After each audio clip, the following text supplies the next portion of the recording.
the Gold Board and the Domestic Gold Purchase Program. His Excellency, permit me to say a few words on these. I want to address this issue, which has featured prominently in recent national discourse. The conversation matters not because it is controversial, but because it speaks directly to how Ghana manages strategic national priorities at moments of stress and transition. The Gold Board is no longer a concept, it is operational. It is embedded within our macroeconomic framework and has reshaped how Ghana captures value from its gold resources while strengthening external buffers. The relevant question is therefore not whether Gold Board should exist, but how it should be governed, how it should be refined, how it should be sustained, and to do so in the national interest. As you will remember, the Domestic Gold Purchase Program was introduced at a moment of acute vulnerability, and this was when foreign exchange buffers became thin and confidence was fragile. Its purpose was clear, and this was to strengthen reserves, stabilize the currency, and create space for macroeconomic recovery by leveraging Ghana's own natural endowment. So, judged against this stabilization objective, the program has played a vital role. It is also important to be candid that this stability came at a cost. Since the setup of the DGPP, which composed of the G4O, the G4 Forex, or the G4R, the Bank of Ghana has had to carry the financial burden of such a national strategic policy. In our party, MPP, anytime we have put up a candidate for the first time, that candidate lost the election. So it's not Bawumia. When we put up Professor Adu Boahen in 1992, he lost. We put him up for the first time, he lost. We put President Kufuor for the first time in 1996, he lost. We put Nana Addo Dankwa Akufo-Addo for the first time in 2008, he lost. We put Bawumia in 2024 for the first time, he lost. So if they've beaten Bawumia, they've beaten others before. And this is the sequence. That has been the trend. But anytime we repeat a candidate, that candidate won. When we didn't repeat Adu Boahen, we lost. We repeated Kufuor, we won. We repeated Nana Akufo-Addo twice, we won. So we economists, we determine the future based on historical data. So what does our history tell us as a party? If we repeat Bawumia, we will win. Because history has demonstrated, and history repeats itself. If we put up Bawumia again, we will win. Because that is our history. You put Kufuor and put him the second time, he won. Nana Akufo-Addo, you repeated him, he won. Why should we not repeat Bawumia when our own data, our own history, and the behavior of voters of MPP has shown that this is the way to go? And if we have put anybody for the first time and the person lost, you want us to put one of the other candidates who will be contesting for the first time, and again we will lose. And I don't know if people see the...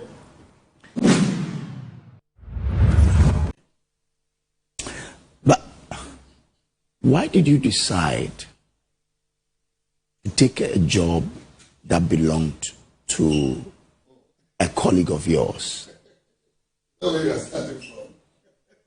Because that is recent. Well, I think this is pettiness, and I don't have the energy to discuss pettiness.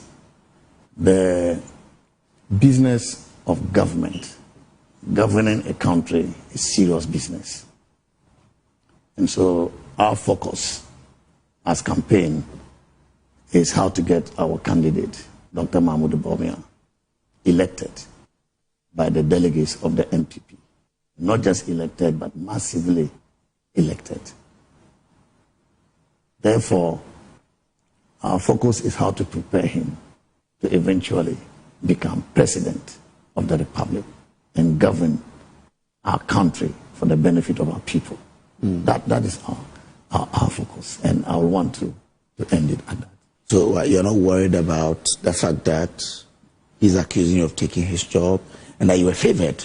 It is not worth being discussed. It's pettiness. And that should not distract us from our focus in getting our candidate elected.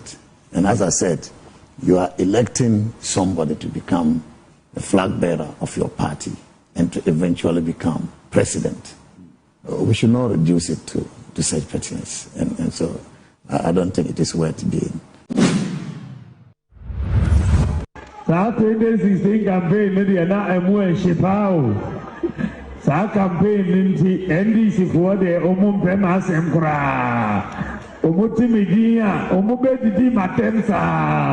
Misumi fi Munim say January 31st election ayekoi. Munim say NDC for pesa moto abana mamio. Se munim sa. Pesa moto ma obi. Sele nana komiaika no ono obi kobo football match. Ono na ube choose striker amount. And I say goalkeeper. Ogago is a mobile peniso. South 2016 campaign, media na emu shipao. Sa campaign ninti NDC for the pema semkura. Timidina, bedidi matemsa. Misumi fi Munim say January 31st election ayekoi. Munim say NDC for pesa moto abana mamio. Se munim sa. Pesa moto ma obi. Sele nana komiaika no ono obi kobo football match. Ono na ube choose striker amount. And I say goalkeeper. Ogago is a mobile peniso. South 2016 campaign, media na emu shipao. Sa campaign ninti NDC for the pema semkura.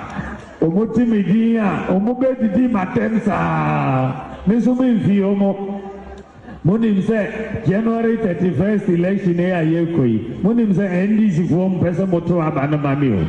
Se munim sa. Pesa moto ma obi. Sele nana komiaika no ono obi kobo football match. Ono na ube choose striker amount. And I say goalkeeper. Ogago is a mobile peniso. South 2016 campaign, media na emu shipao.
Happy New Year. Happy New Year. Good. 2025 has been a successful year for government. Normally, I'm the face of it, but they don't know that those who are cooking in the kitchen are the ones cooking the delicious food. I'm just serving the food. So I came to say thank you for the good work you've done and to encourage you for 2026 to work even harder and cook more delicious food for the people of Ghana. Memamo Afishapa? Afi. Good. Wow, you feel my handshake. How are you? Now, I don't pass your gate, so I hardly see you guys. But I know you are busy. Well done. Happy New Year. Happy New Year.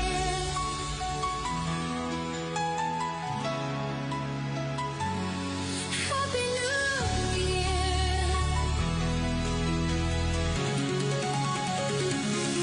Happy New Year. Aiko, Happy New Year. Good. Happy New Year. My dear, come. Why? Are you afraid of me? Happy New Year. Happy New Year. Happy New Year.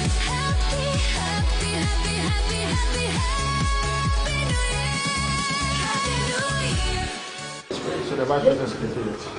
This is my office I never worked in. Happy New Year.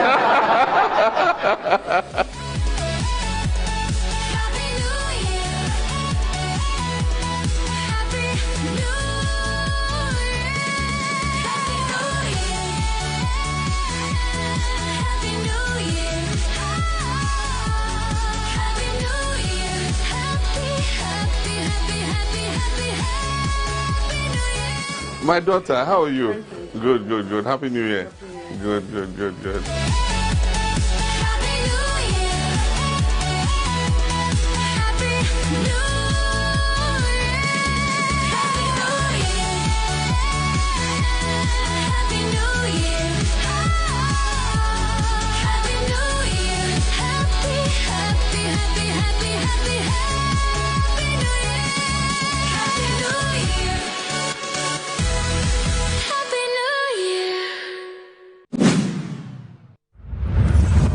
Government is broke.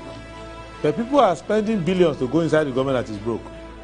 Have you ever seen a minister who resigned because government is broke before? Government has no money. Have you ever seen a governor who said, ladies and gentlemen, when I was elected, I thought the government had money. Now I discover government has no money, I resign. Have you ever seen it? Government has no money, but they are bringing money out at election time. Where is that money coming from? So they are lying. What is happening is that there are two types of wicked people in government. Type 1, they eat current money. Any money they find in government, they will eat it. They are wicked about that one. There is type 2. Type 2, they eat current money and future money. They will say, my term will end next year. When I leave, how will I eat money? Let me borrow money now and borrow money of the future and eat it now.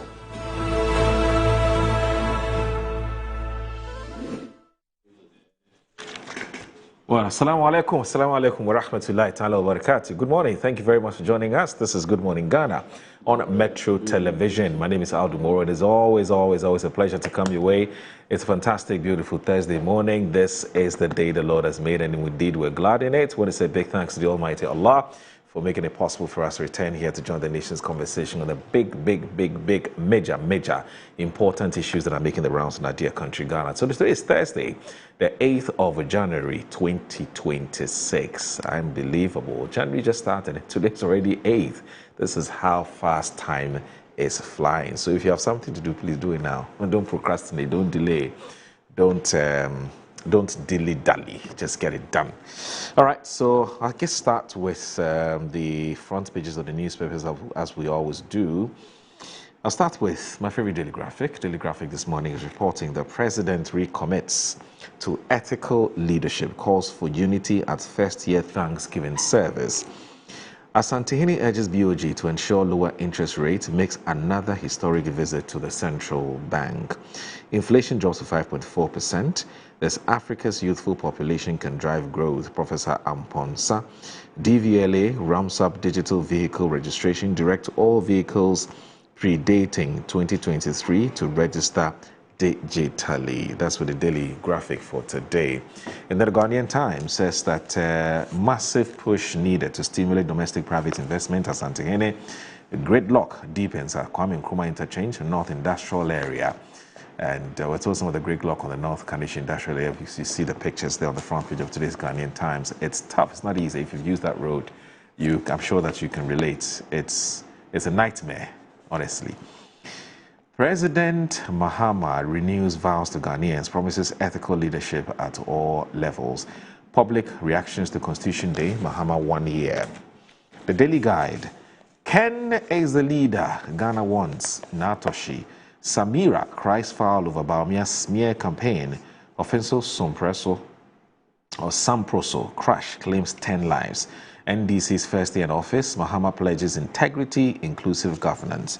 60 ministers promise cost NDC supporters jobs at Asidu in Ketia.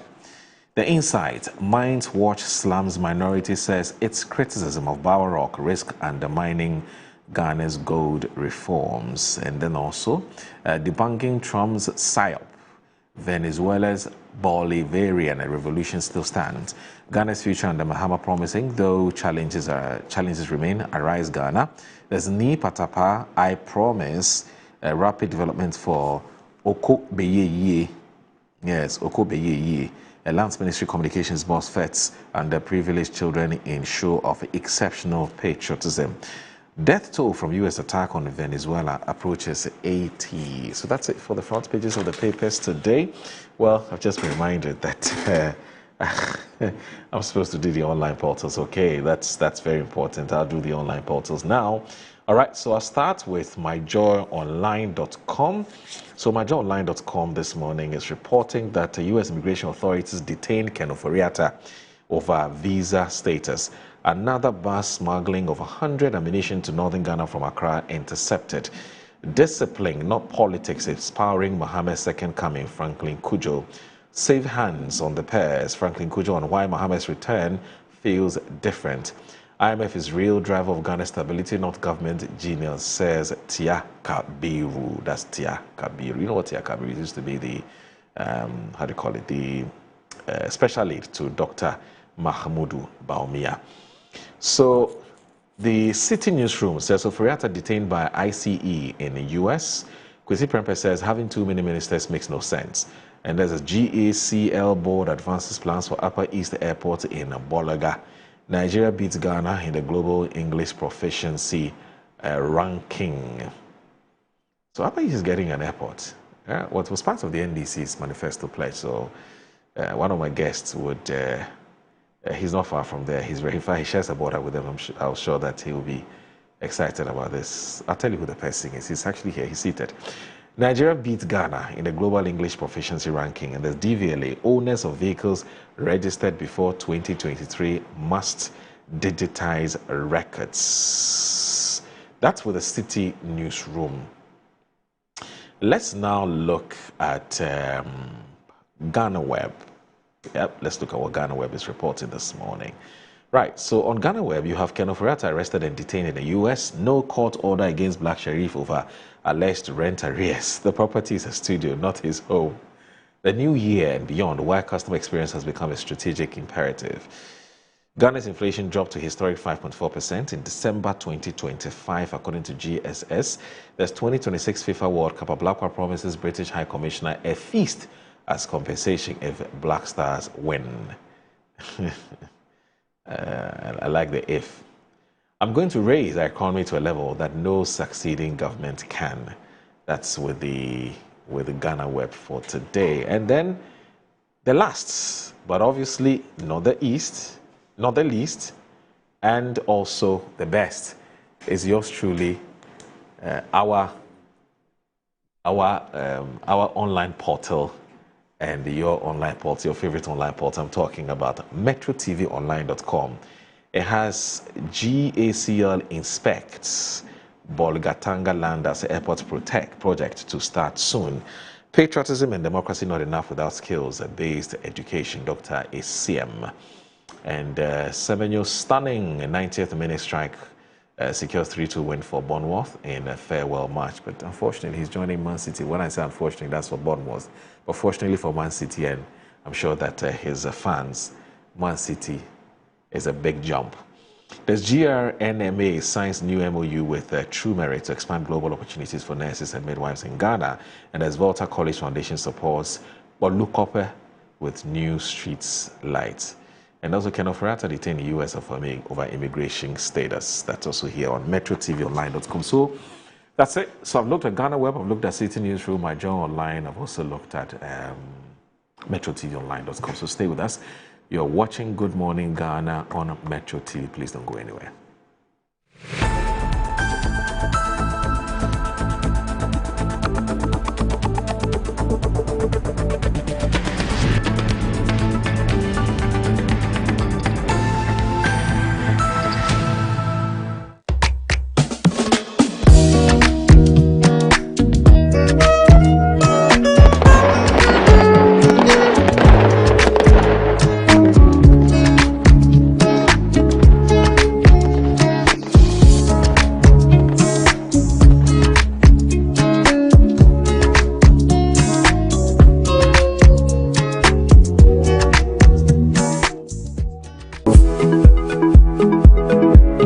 Sometimes the unexpected happens and the hero falls down in his own story. But he needs not stay down for long.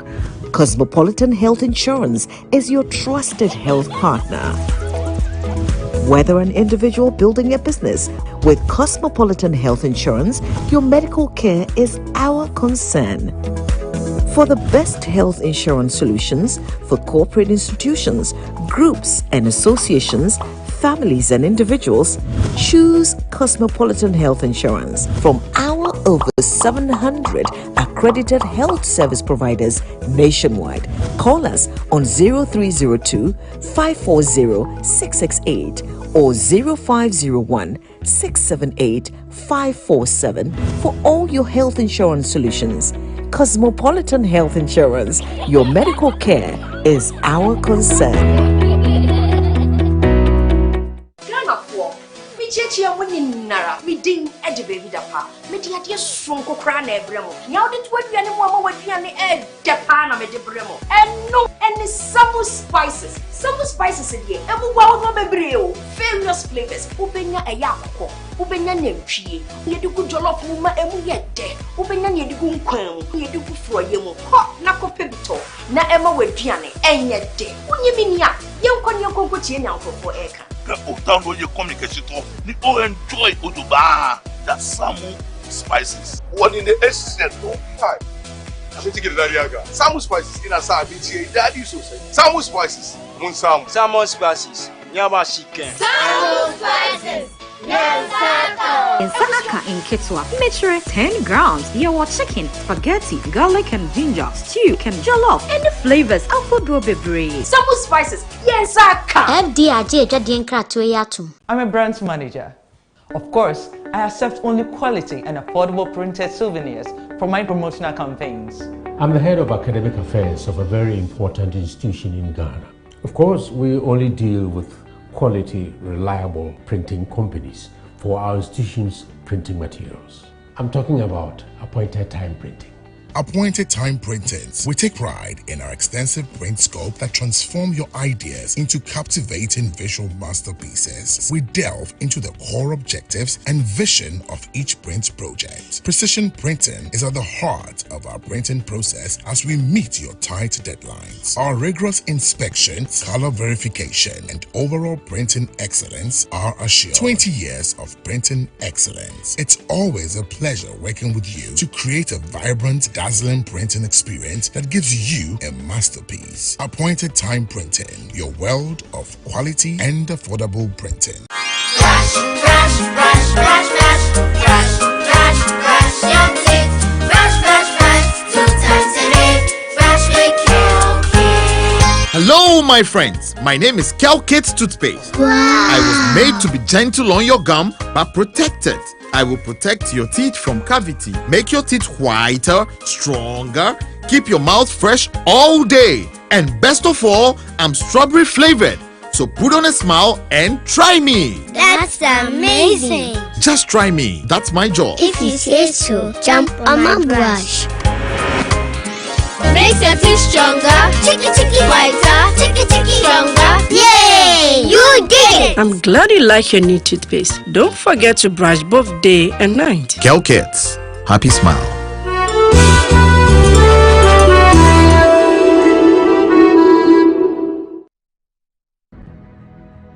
In a world where security is paramount, peace of mind should be a necessity and not a luxury. This is why Virtual Security Africa has created a special discount package up to 30% on our 4 and 8 channel high definition cameras.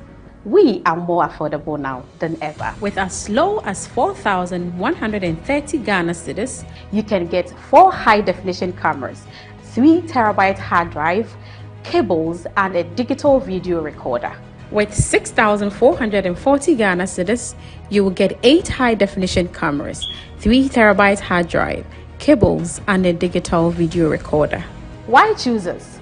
Because we offer top-tier quality you can trust, lifetime after-sale support, 2 years warranty, and you can view our systems remotely. Sidinua Peke. Spend less, secure more. Call us on 055-874-0764 and 050-331-4068. Virtual Security Africa. We will beat the advertised price of any security product of comparable quality.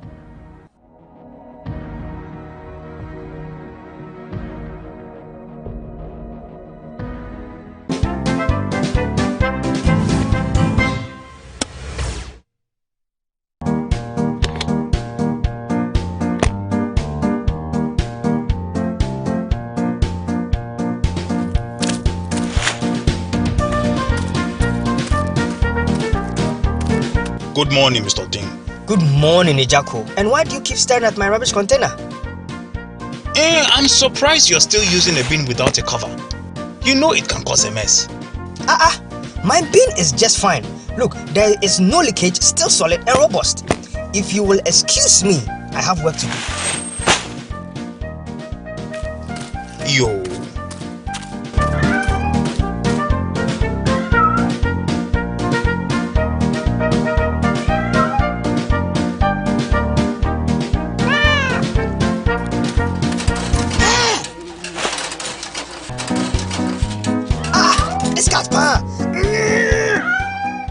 Dustbins are a great way of keeping trash off the streets and homes. However, the use of bins without fitting covers poses a challenge with stench from rotten items, flies, and scavengers. Keep the environment clean and healthy. Get dustbins with fitting covers.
Happy New Year. Happy New Year. Good. 2025 has been a successful year for government. Normally, I'm the face of it, but they don't know that those who are cooking in the kitchen are the ones cooking the delicious food. I'm just serving the food. So I came to say thank you for the good work you've done and to encourage you for 2026 to work even harder and cook more delicious food for the people of Ghana. Remember Afi Shapa? Afi. Good. Wow, you feel my handshake? How are you? Now, I don't pass your gate, so I hardly see you guys. But I know you are busy. Well done. Happy New Year. Happy New Year.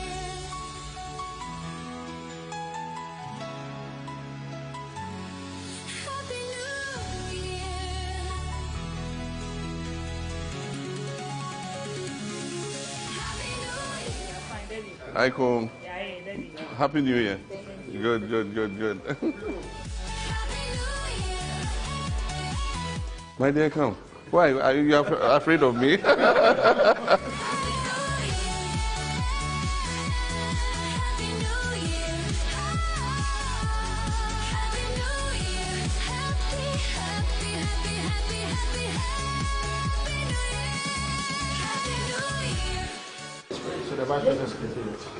This is my office I never worked in.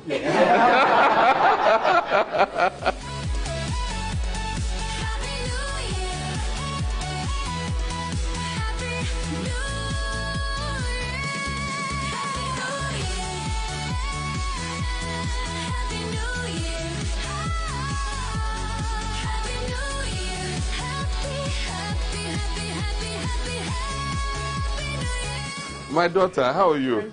Good. Happy New Year. Good.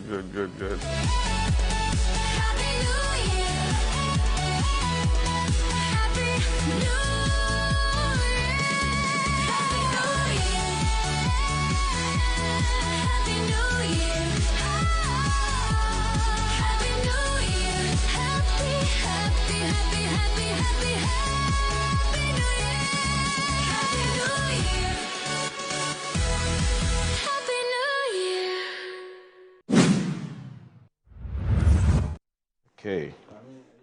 You're live on Good Morning Ghana on the Metro Television. My name is Aldo Moro. My guests are seated and the conversation will start in earnest. One of them is loved by his constituents. He loves his constituents back. He doesn't joke with them. He does almost everything he can for them. And in fact, there are fears that he may turn out to be the Mugabe of that constituency, unless, of course, he decides that he will not go again. And I'm saying this because I have a lot of friends in his constituents who talk to me. They tell me that he's doing a fantastic job. I'm talking about the MP for Jirapa, Cletus Dapila, Seydou Dapila. He's Dapla. That's what I should be saying. Dapla. He's taught me twice. I have to make sure that I get it the third time. So he's here with us. Cletus, yeah. Good to see you. Good to see you, bro. And I hope you're doing Happy New Year. Yeah. And we'll say, it's the way they say Happy New Year. The other day I was watching something on TikTok. And somebody was saying that when they say Happy New Year, there are many ways of responding. But it looks like the popular cliche is many happy returns, I learned that another simple thing you can say is May 2026 be better. Yeah. That's a very nice way of also responding. Some will say cheers to the new year. Yes. Cheers to the new year, I don't know why everybody's used to Happy New Year. Many happy returns, many happy returns. Commoners. Yeah, I know. Anyway, good to see you. Good to see you, bro. Your first outing, I believe, media outing for 2026. Yeah, my first one. Yeah, aren't we lucky? Very, very lucky. and I just had to come because I came from constituency yesterday. Okay. Oh, really? Yeah, Okay, we'll talk about that. We'll talk about that. Every time you come here, we'll talk about your constituency. Sure.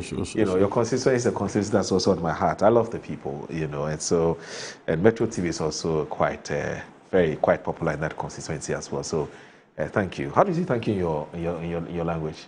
Umbarka. Umbarka. Okay, that's fine. So, Umbarka. Barka. Okay, that's fine. As we say Hausa, Barka. In Hausa, we say Barka. Anyway. Another man is here. He representing the NPP. He's like a brother. He's a very, very good friend of mine. And there's something he has asked me to do for him. I've not been able to do yet. It's important. It's it will happen. Don't worry. Kofi Tonto is his name. He represents the MPP, but he's also political aide to Dr.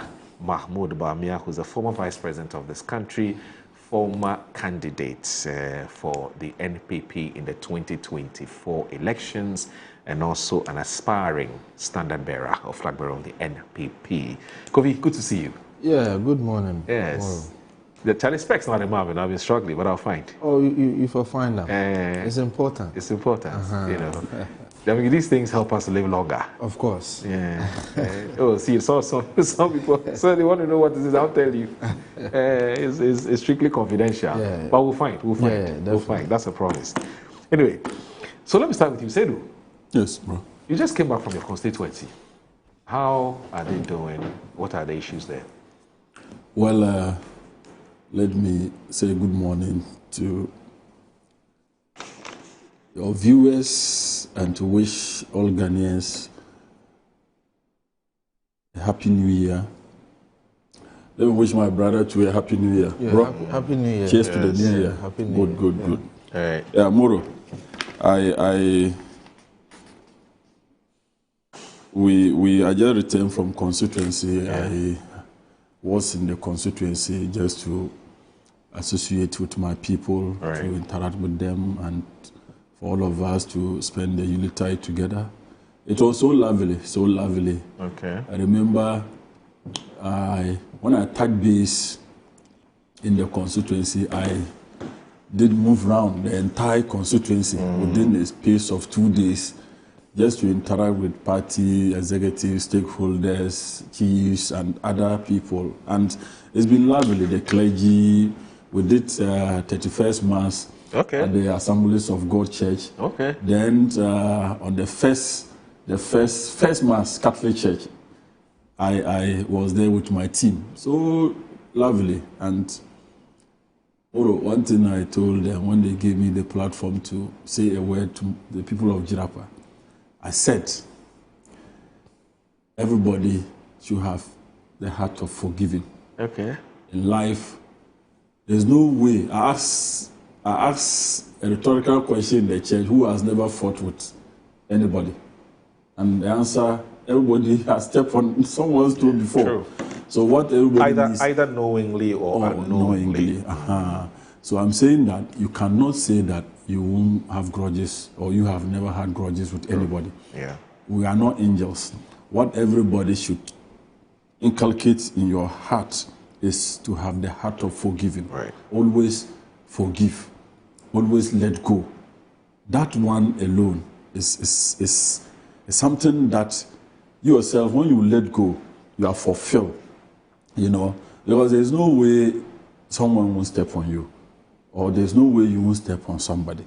But what you need to do. So I tell people in 2026, and I told them, if you are not in talking terms with anybody, when you go home, when you see the person, go and greet the person. It will reduce you.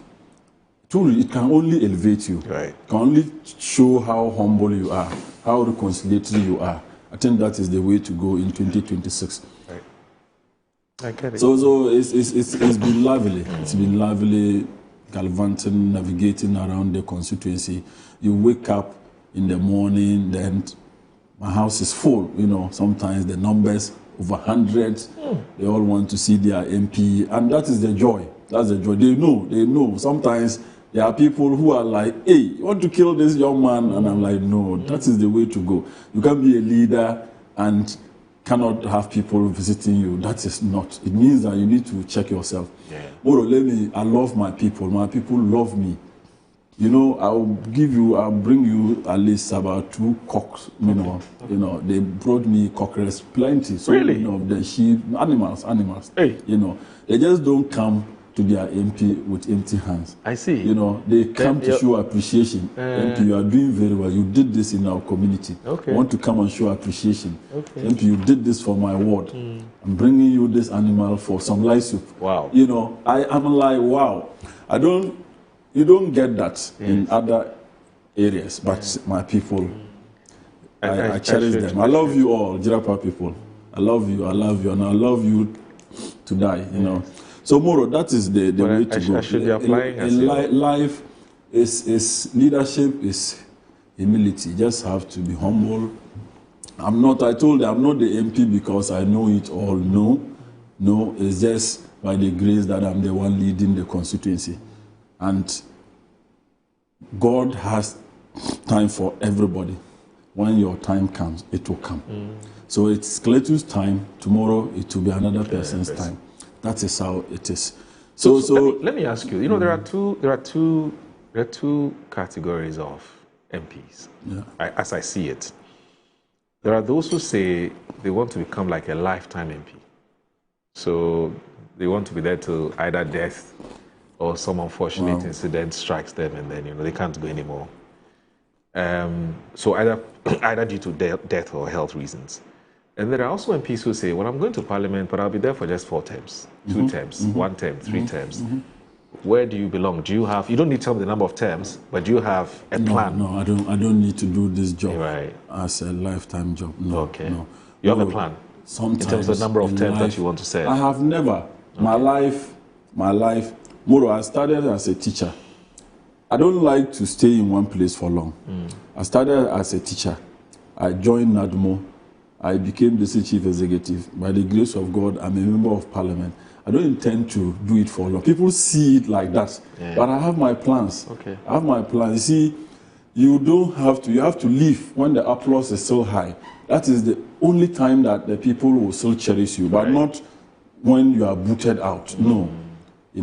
Moro, there are times in life, if you can even be giving the people gold, but when you overstay, they don't see it. So every leader should understand this and should know when to exit, the stage. Yes. Even when, you are a good dancer, but you should know when to leave the stage. Yeah. Don't just, at least there are other people who can also do it. So at a point, pave way for them, let another person come. That is even when they will now begin to assess your leadership. When that comparison is done, that is where you now get the joy. Yeah. That is where you will be like, now, when Cletus was there, this is how he used to do things. But now, who are they comparing me with? No. Maybe they may say, your predecessor, but I don't want it. I want another person to come. I want another future MP to come so that they can compare that person to my leadership.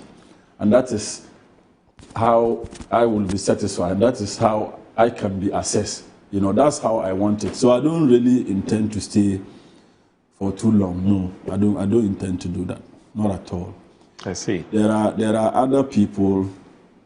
There are many people who can also do the job. It's not just a job that one person can do. Amoro, let me tell you, if you want to do actual MP job, I tell you that you will have issues.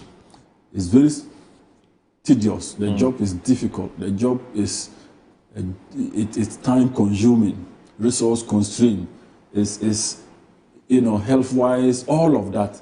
You need to. So you just don't have to be in it. It will even shorten your life. Sometimes I see many MPs, struggling, taking medications and all of that.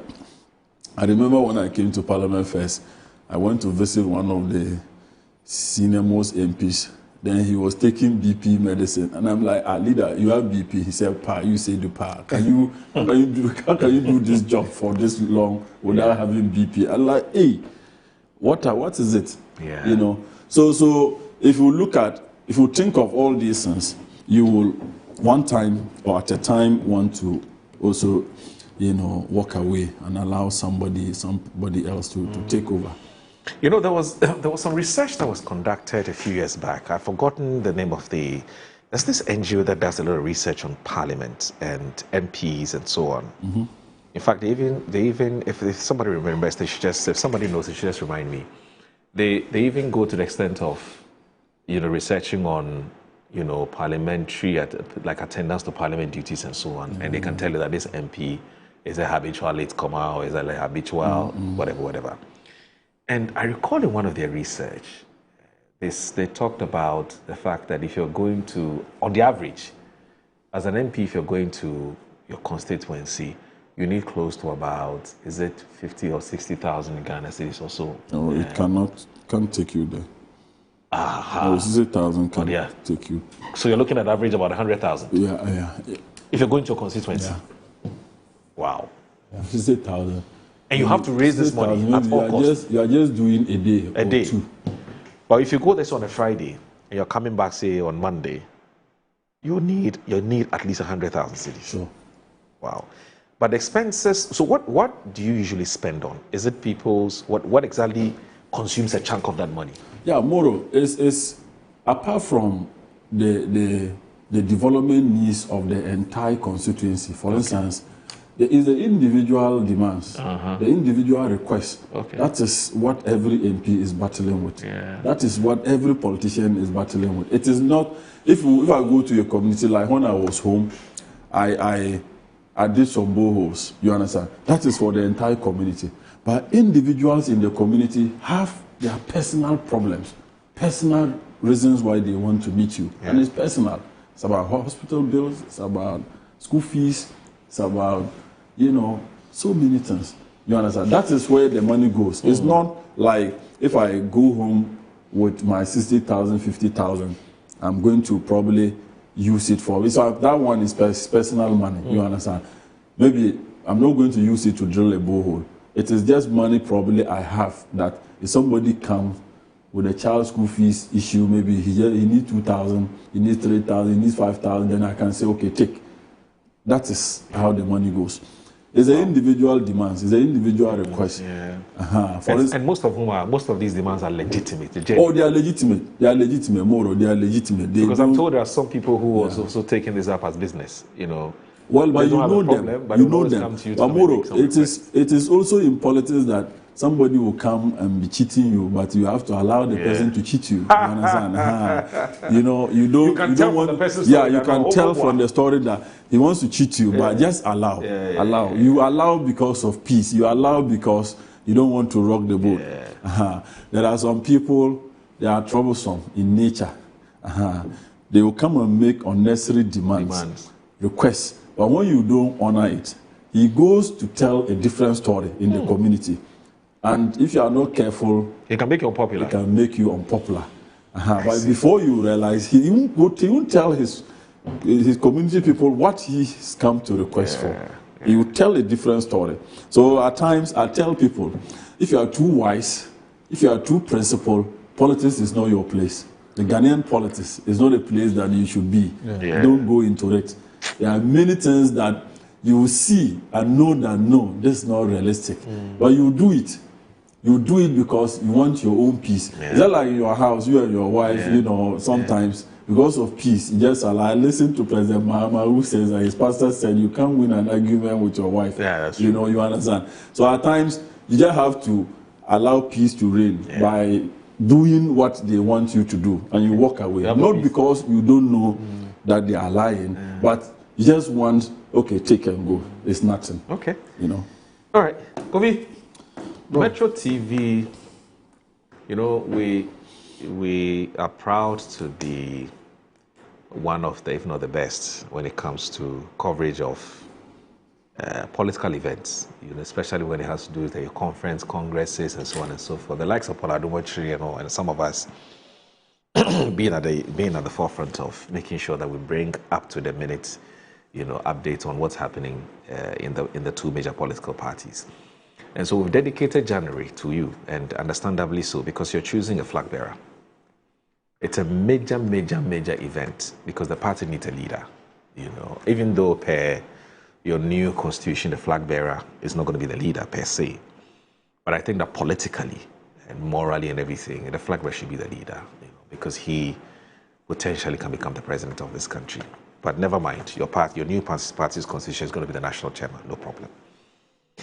Now, it's 31st January, and the clock is ticking. Yesterday, I had our Fred Thompson here, who has publicly declared that he is a supporter of Dr. Mahmoud Bawumia. And he was telling me that the doc was in Greater Accra, but it must have been Yeah, he's in the northern region today. Oh, he's in the northern region today. Starting the northern region. Okay. So far, how is he going? How's the tour going? I think, well, first of all, let me say a very good morning to you. I think first time I'm seeing you. Yes, this year. 2026. This is your first media outing, no? For 2026? No, actually no. Oh, you've been somewhere? I did 3 stations yesterday. I did 24-hour shift yesterday. So I've put you started your with 24-hour economy that you failed to implement last year. I have successfully implemented it this year. I did 3 shifts. I hear you. You know. Okay, so it means that the 24-hour economy is happening. Oh yeah, because you are participating. I'm actualizing it. Okay. I mean, if the president has failed to actualize it, why not? You want to take the lead? You want to start? I'll help him. I just returned from the States. Okay. The last time I came here, yes, I left here and went to see my kids and then my family, and so I came back on Monday, and then started the media tour. Right. On Tuesday, Wednesday, and then also today. Okay. So let me say Happy New Year to you, and then also to my brother Cletus. Okay. Nice to meet you. This is the first time we are meeting in person. Nice to meet you, bro. I've been to Jarapa twice, but in both instances, we get there very late. You know, I've been with my boss doing a tour in the north, and then on our way to, I think the last time on our way to Laura, we made a stop in Jarapa. This is the area they have Dori. Dori, yeah. Dombo's hometown, yeah. And then we came from there to Jarapa, and then from Jarapa to Laura. It's a nice place. We went to Jarapa, Dubai. Very beautiful place. So nice to meet you. Right. Thank you. But Cletus said something. Okay. Before I come to your question. Right. So you leave when the applause is loud. Right. He's spot on. Except he needs to advise his own leader in Parliament. So please, when you go back to Parliament, kindly advise Ayariga that this beautiful message, he needs to take it to heart. That you allow people to leave when the applause is loud. Right. And I'm sure he will fully understand it. Because Esiedun Ketia has sent a message. And the General Secretary too has sent a message. He needs to listen and allow President Mahama to leave when the applause is loud. But I'm sure we'll come to the 1 year, and we'll definitely delve into it. Mahama never said but that's what I'm saying. He has said he's not staying. But Ayariga seems to be interested. Same as Dafia Mako. So I'm saying that when you go, inform your leaders that you came about this beautiful quote. Maybe you can print it and give it to them as a gift. Okay? So you don't create rift within your party. Because, Fifi Kwete seems to be very angry with the posturing. Esiedun Ketia is also not happy. And the president himself has said, look, once I'm done, I'm done. So I don't get this whole thing. So please send it back. But more back to... I just did a little... but back to the point. I like your introductory remarks. His Excellency, the former Vice President. Look, we are so afraid of President Mahama. Oh, why are we afraid of President Mahama? How? Someone we've defeated before on 2 occasions. And he came to and he's also defeated us on 2 occasions. What? Draw, Anna. What's the problem? Please go ahead. Give us an update on Dr. Mahmoud Bawumia's tour. Bawumia has been traversing the country. Okay. This will be the second time he's doing it in less than a year, or just about a year. Okay. He's traveled all 276 constituencies. By the way, Moro, for the campaign, I'm also serving as a deputy spokesperson. Okay. So whereas I'm a political aide for the campaign, I'm serving as a deputy spokesperson. So he's traversed the entire country. He's now reached the 15th region, being it the northern region. And once he's done, he will come back to the southern side of Ghana and complete the tour in the Ashanti region. The purpose is very simple. This is an election for delegates.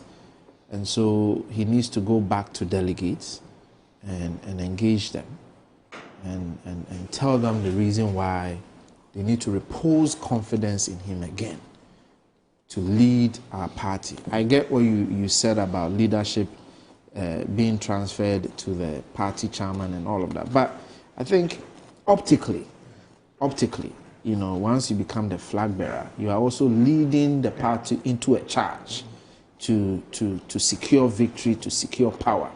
So I think you cannot separate the leadership role from the flag bearer.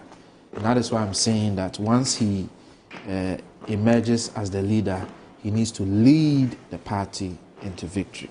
So he needs to go back to them. You know, in the account language, we say that delegates are the Esiahene and the Etuahene. And so we need to go to the Esiahene and seek their mandate that, look, we have what it takes. Yes, we couldn't deliver the first time, but history is replete with evidence that political consistency matters. At least in the Ghanaian political dispensation, political consistency matters. It's been true for President Mahama, it's been true for President Kufuor, it's been true for President Mills, it's been true for President Akufo-Addo. In fact, all presidents in the Fourth Republic have had to prove that point, political consistency. So it pays. The Ghanaian has shown that it pays to repeat. It pays to come back so that we continue to assess you and then eventually give you the opportunity. So he's gone back. And aside from the fact of political consistency, to remind them that among the 5 people, they are all fine gentlemen, but he stands tall as the most experienced politically and then also technically. You know, when you look at our political history and the role he's had to play as a vice president, we are yet to have any evidence of a vice president who has, you know, performed his duties to that standard. Former vice president, I dare say, had the privilege of not just visiting, but had the privilege of working with almost every ministry and every agency in Ghana. When you look at the about 33 policies that he spearheaded or initiated, had to touch almost every ministry or agency. That is political experience that you cannot do away with. Yes, Kennedy was a member of parliament, so he has political experience. Educhum was a member, or still is a member of parliament, and then was a minister. Brian still is a member of parliament and was a minister. Yes, they've also acquired some level of political experience. Kwabena Japan was a press secretary. He's also acquired some level of political experience as a political, as a secretary, former general secretary for MPP and all of that. But when you put it on the table and you do a comparison, the rest pales in the shadow of what Dr. Mahmoud Bawumia stands for. And so he needs to remind delegates that this is what I stand for. I'm a man of ideas, not just ideas, ideas that offer value to the day-to-day life of a Ghanaian. Today, we talk about the city appreciating, and we credit it to what? Gold Board. Gold Board. But what is the Gold Board idea? It's not me saying it. The current deputy governor has said it. And several other people have said it, that when it comes to the person who, for the first time, mooted the idea and the need for us to leverage gold to shore up our currency, it was Dr. Mahmoud Bawumia. And especially when he started it, he was faced with harsh criticism. People, some economists even, basically said that, why do you want to use gold? Other countries have experimented it. It didn't work. What is the point of using gold to shore up the currency? But today, the evidence shows that it wasn't just an idea.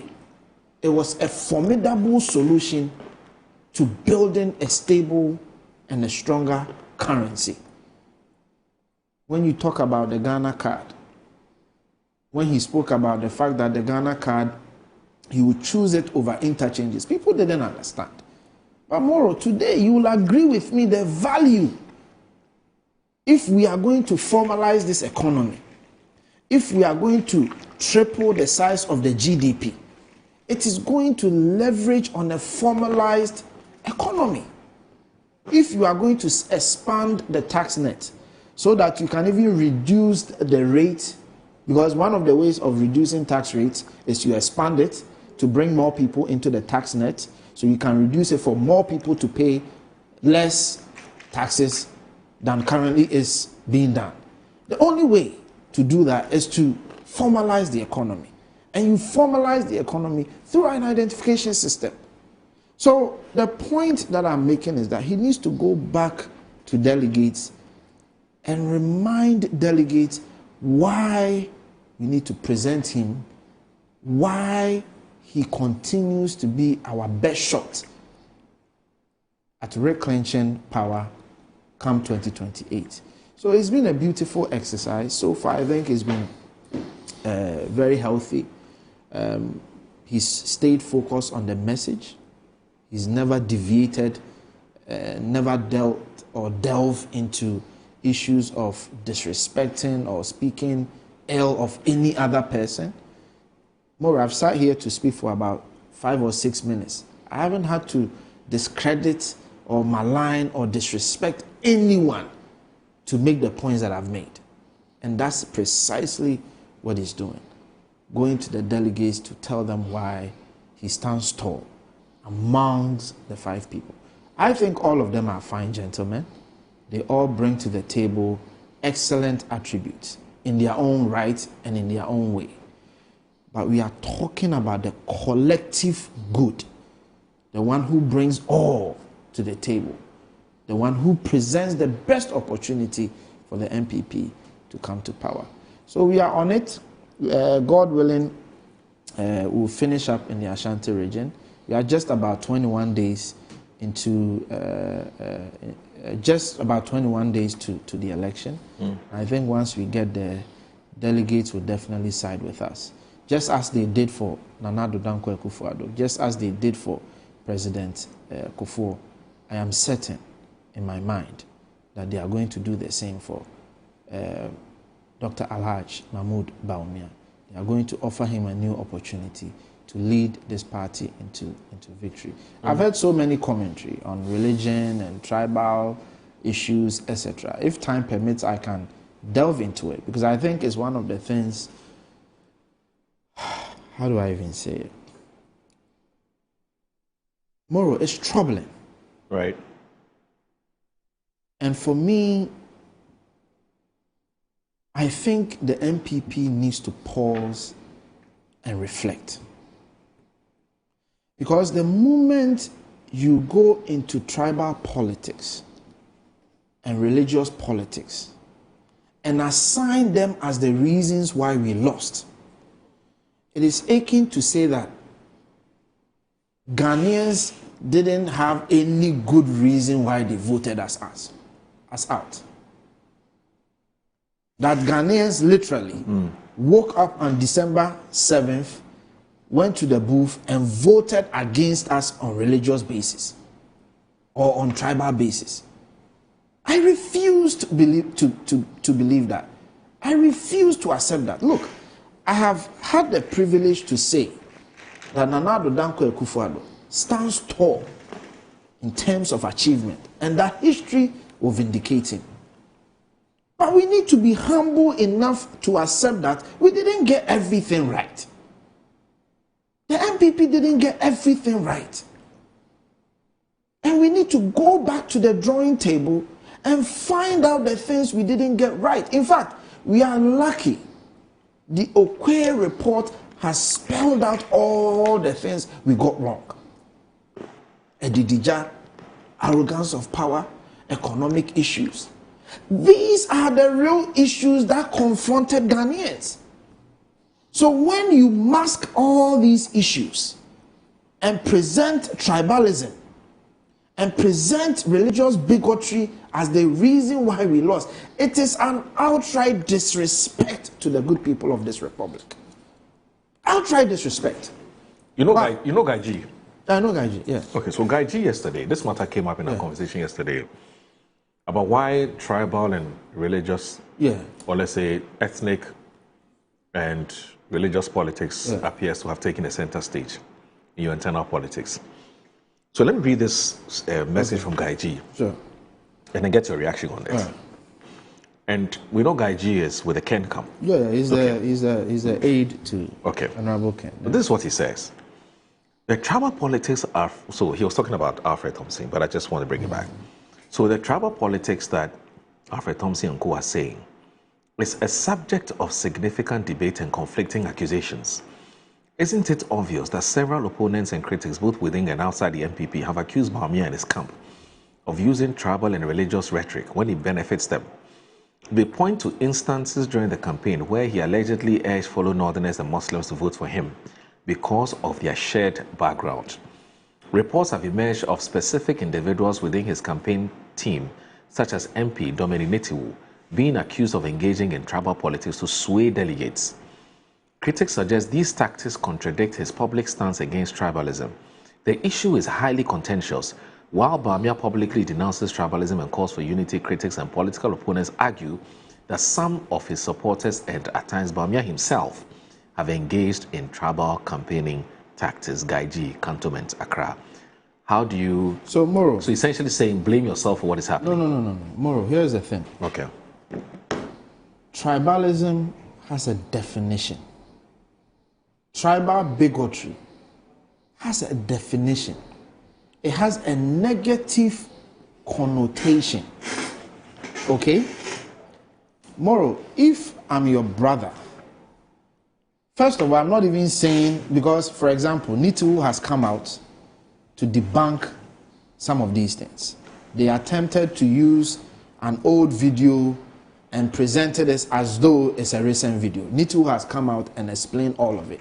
So I'm not in any way accepting what he's saying, the accusations he's making. But I just want us to reflect on it. Moro, if I am your brother and I say, help me achieve a cause, is that tribalism?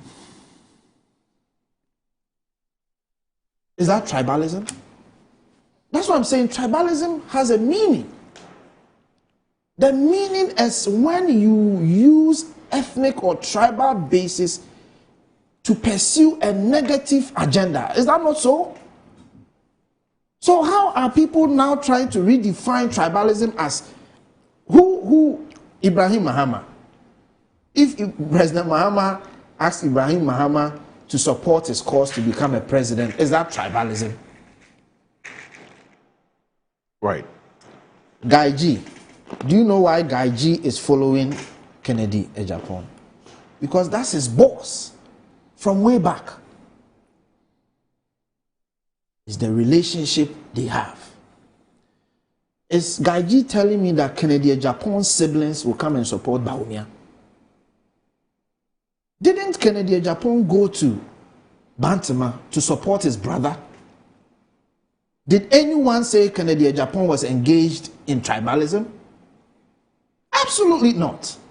So how is helping a brother or asking a brother to help you akin to tribalism? Please, let's not redefine tribalism. Tribalism is when you leverage tribal or ethnic basis to achieve a negative outcome. Something that divides, destroys. So please, that's not a tenable argument. When somebody goes out to say, pastors have come to me, a member of parliament, who represents a group of people in a constituency, which group is diverse, made up of Muslims, Christians, traditionalists, children, adults. That member of parliament says that a group of pastors came to him and said to him that if you bring a Muslim, we won't vote for you. The onus lied on Sticker to have told the pastors, look, I do not accept this because I represent everybody. But if Steka accepts that as a valid argument and goes to events, goes to meet delegates and mount that argument, it means Steka believes in it. It means Steka believes that a section of his own constituency, he doesn't believe in their capability to ever rise up to the standard of a president. That is the difference. He justifies that. Yesterday I spoke to him on the show. And he called in when Alfred Thompson made some comments that he felt uncomfortable with. So in my interaction with him, this matter that you raised, he came up. And when I asked him, he said, the reality of our situation is that about 70% of Ghanaians are Christians. And then the Muslims are in the minority. And so for him, the reality is that it is harder to sell somebody who is a non-Christian to Ghanaians than it is to sell a Christian to Ghanaians. That was the argument he made. And that's what I'm telling you. That Steka should be the first person to even redefine the so-called reality. Right. Steka has a bigger or a higher responsibility as a member of parliament to say that no, in Ghana, our reality is that anyone, irrespective of your background, can rise up to become a leader. Steka has a bigger responsibility, even if, assuming without admitting that that is the reality, Steka, by swearing to become a member of parliament, has a duty to change that negative reality. Because Ghana belongs to all of us. When he is sick and he goes to the hospital, does he ever ask the background of the doctor? When he went to school, Steka, his own friends, he's very close friends with Abe Fakabo. For 18 years. Is he saying that all the time he was friends with Abe Fakabo, he never saw him to be somebody who can ever rise up to become the leader of this nation because of where he comes from? Abe Fakabo is Christian. He's not Muslim. No. I'm talking about religion, tribal, and all that. I know specific to religion. Abe Fakabo is not Muslim. No, I know Kabo is a Catholic. Christian, Catholic. I know he's a Catholic. But I'm just saying that he's from the north. My argument has been premised on. My argument has been premised. Kofi, please do me a favor. I beg you. I'll come back to where your argument is premised on. And please, sorry if I made you lose your train of thought because we have to take a break. Sure. You're watching Good Morning Ghana on Metro Television. Please don't go anywhere. Stay with us.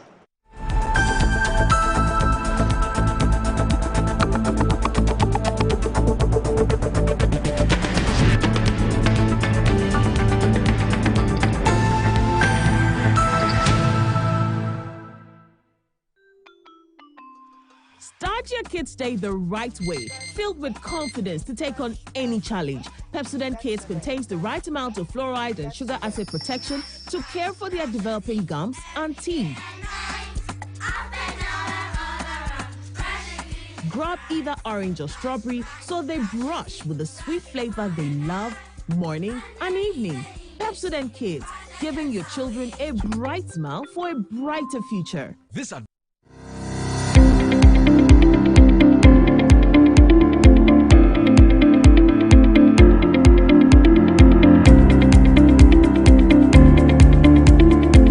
Ebusiafo ye mama kwaba eba Children's Palace. Nkwala nyema nyina fie enyi.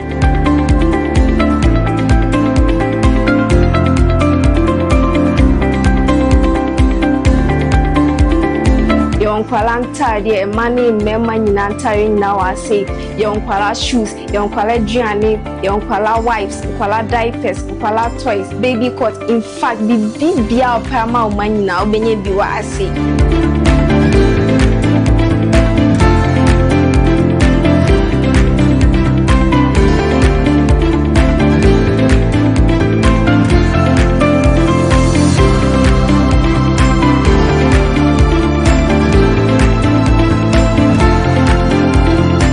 Located at East Legon Hills, Nana Chrome KFC. Contact us on 059 6377 172. Children's Palace. Happy children, happy fashion. See you soon. Bye-bye.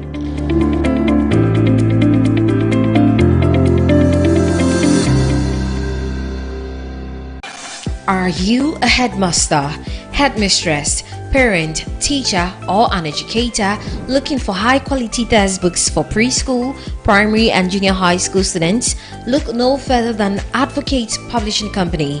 Advocate Publishing Company is a leading publisher of educational materials in Ghana that publishes very engaging, interactive, and comprehensive textbooks that meet the needs of students, teachers, and parents. Our textbooks are thoroughly published to make learning fun and easy. They are also designed to stimulate critical thinking, problem solving, and creativity in students. Make Advocate Publishing your preferred choice for all your educational needs. Explore our range of textbooks and educational resources. Visit us at the old GNTC yard near Kingsway, Accra. You can contact us on 0503 786 776 or 02408 06354, also 0531 600360, and connect with us on Instagram, X, and Facebook at Advo Publishing. Don't settle for less. Choose the best. Advocate Publishing Company, empowering young minds one textbook at a time. Thinking publishing, think Advocate Publishing. Yes, next. Hey, Nadia Benson. Me didn't tum. Mr. Femi Kakalika, just call me cockroach. Now, Mr. Femi once now. Hey, that's you. Improve car. Yeah. Captain Mosquito, double the accent.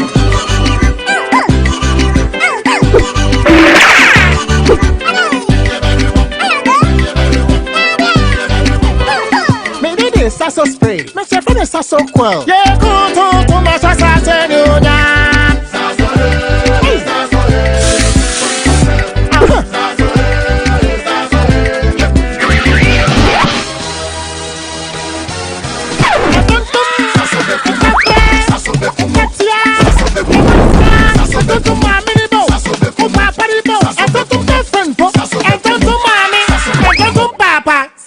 Come tum preko.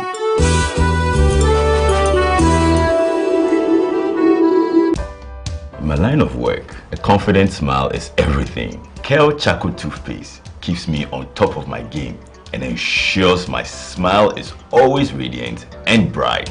With the tiring nature of my job, we spend several hours under the scorching sun. To keep our teeth white and our breath fresh all the time, we use none other than Kel Charcoal Toothpaste. Kel Charcoal Toothpaste. You're on a Kessie and in a kit one. Samayo Kendini, who be here, Semetra Sapapadia to a mammy manful. Kel Charcoal's natural ingredients, and a bomb is so buying, and maniswing, and a sansu mama hotel so a will bedroom. Kel Charcoal Toothpaste. Choose Kel Charcoal Toothpaste for anti-cavity, whiter teeth, and fresher breath all day. Available in 80-gram and 150-gram. Grab yours today. Kel, happy smile. This advert is FDA approved. In a world where everything is connected, your business's security is only as strong as its weakest link. The growing threat of cybercrime has become an unescapable reality. In 2025 alone, the projected cost of cybercrime is expected to grow to $10 trillion globally, with small and medium businesses disproportionately targeted. Cyber threats have become increasingly sophisticated, widespread, and invisible, placing unequipped organizations at risk of massive damages in a matter of seconds. Meet Virtual InfoSec Africa, Ghana's Tier 1 certified managed security service provider. We don't just monitor threats, we predict, prevent, and respond 24/7. At Virtual InfoSec Africa, we deliver bold and cost-effective cybersecurity solutions tailored to your organization's size and complexity. Whether you're a startup or a national institution, our services scale with your needs. We offer 24/7 SOC monitoring, early warning threat intelligence, managed detection and response, digital forensics and incident response, and predictive analysis and threat hunting. From endpoint protection to dark web forensics, we secure every layer of your digital ecosystem. Why wait for a breach to act? Join the ranks of high institutions who trust Virtual InfoSec Africa to secure their future. Start your 3-month free trial of our early warning threat intelligence platform today. For more inquiries, contact 055-689-2086 or visit our website at www.virtualinfosecafrica.com. Healthy soil is where every great harvest begins. At ACAP, we turn waste into wealth, producing rich organic compost made right here in Ghana for our farmers and our future. Whether you are planting small or big, ACAP compost improves your soil, boosts your yields, and saves you money. Even in your own home garden, give your soil life naturally. ACAP compost, from waste to wealth.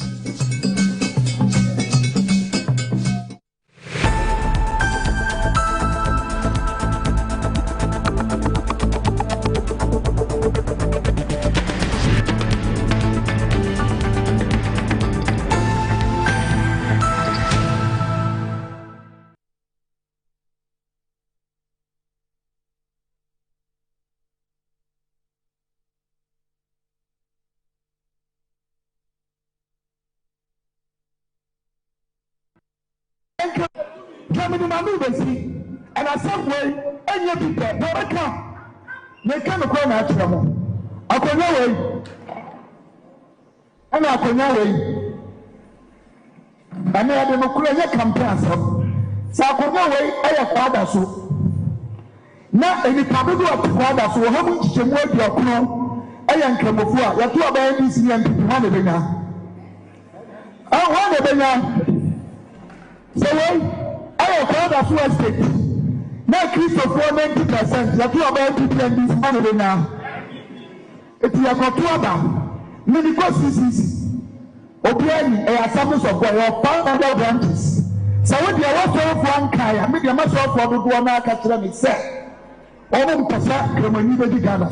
I'm a Mikuon to Penina. Because, almost of your papa, but some of Moka. If you are doing a Christopher, you don't say, Omon Pekramani leader. And come afford to do to see Omon Pen people. Omon Pen people, actually, I am to wine. Many of them. I don't even come to say. I don't even see a come to say.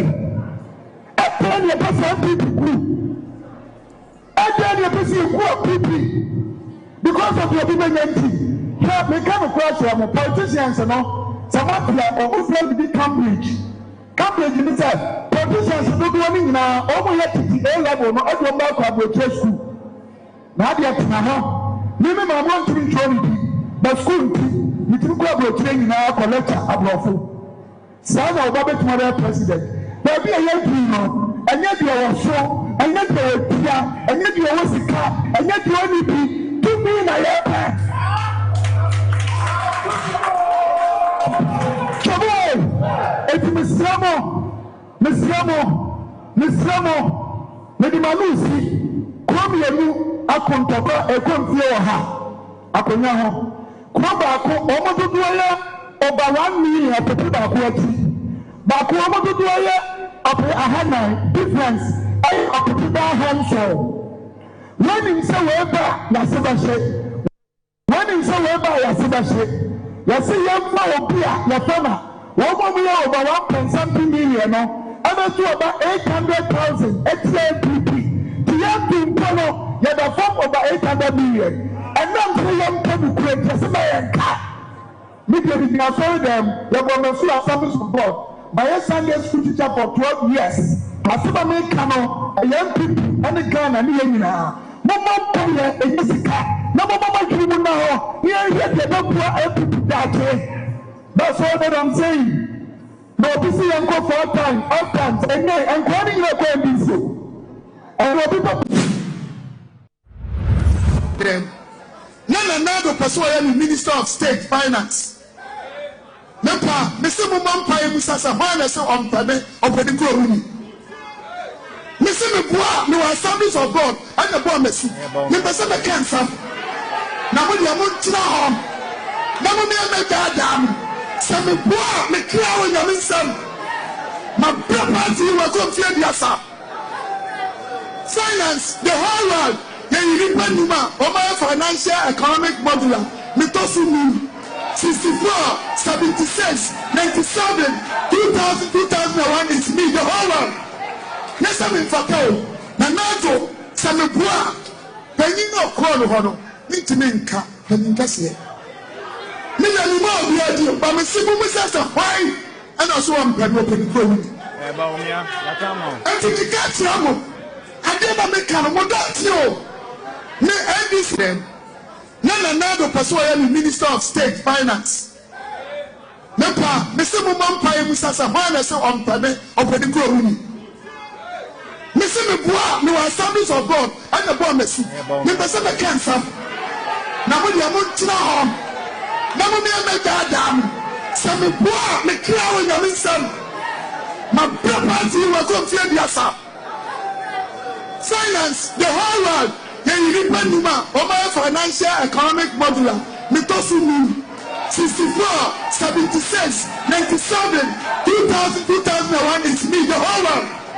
Yes, I'm in Fakao. Nanato, Samepua, Penino Kono, Nitiminka, Peninkasi. Million more the idea, but my simple was a wine, and also I'm Penino.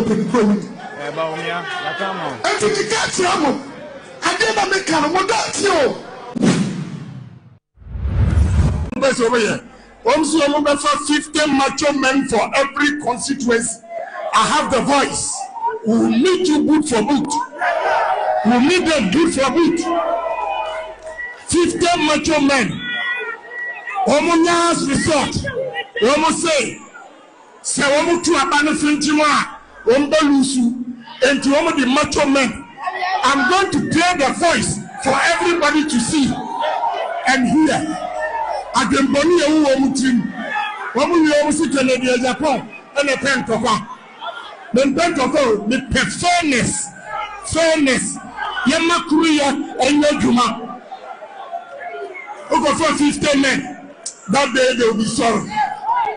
I swear to God that day they will be sorry in Ashanti region. Yes, is one.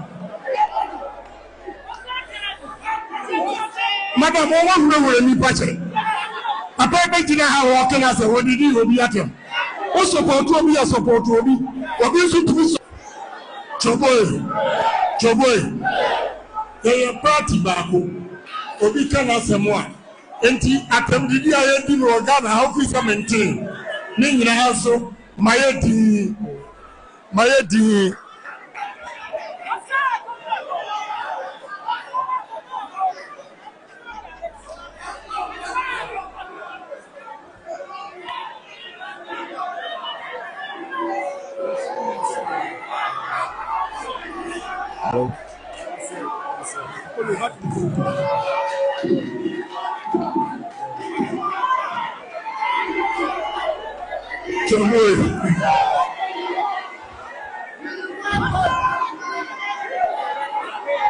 Choboy, Mr. Ramo, you're party bako. And you Obia, and you Obia, the customer, me starting say, me tisa me contest. Ye dimatem. Mutu me fu mati se na biye manope. But ensuo a tap engineer or you war Abbey. I will never know about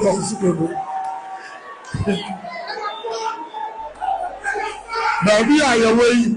Adia a here our Ghana and the Ashanti. But why did you decide to take a job that belonged to a colleague of yours? Because that is recent. Well, I think this is pettiness, and I don't have the energy to discuss pettiness. The business of government, governing a country, is serious business, and so our focus as campaign is how to get our candidate, Dr. Mahmoud Bawumia, elected by the delegates of the MPP. not just elected, but massively elected. Therefore, our focus is how to prepare him to eventually become president of the Republic and govern our country for the benefit of our people. That is our focus, and I want to end it at that. So you're not worried about the fact that he's accusing you of taking his job and that you were favored? It is not worth being discussed. It's pettiness. And that should not distract us from our focus in getting our candidate elected. And as I said, you are electing somebody to become the flag bearer of your party and to eventually become president. We should not reduce it to such pettiness. And so I don't think it is worth being.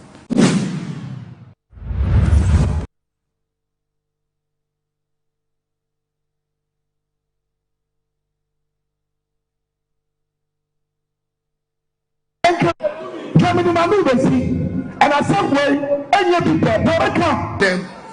Nana person Minister of State Finance. Nempa, Mr. Mumampa Musasa, Hana so on the room. Mr. Mubua, no assemblies of God, and the bomb Messi. Never said the cancer. Namudi Amuntina home. Namuni Megadam. Sammy Bua, McCloud, and Yaminson. My property was on Fiadiasa. Finance, the whole world. Financial economic modular. 64. Because maintain constituency here, your friend is Zongo constituency. And as Zongo constituency, we're Ghana. If you, who says Zongo for and so about, not just said, who share police station, if you Zongo areas, and I said, mosque side, and I would they can. Nampacho, President Kufuor win the election. You have Catholic Church polling stations for Kenya Batwa. Nana the Danko Kufuor, the one where they are Anglican for Kenya. It is Adentina Ayaba.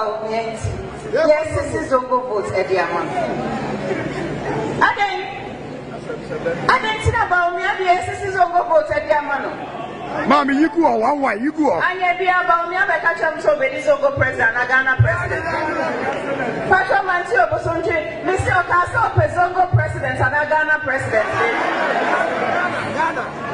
Ghana. Eternity, yes, oh, mommy.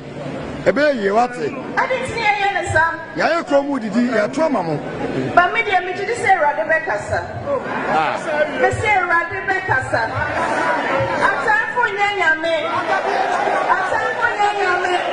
Nyanya ko pressure no we shrano.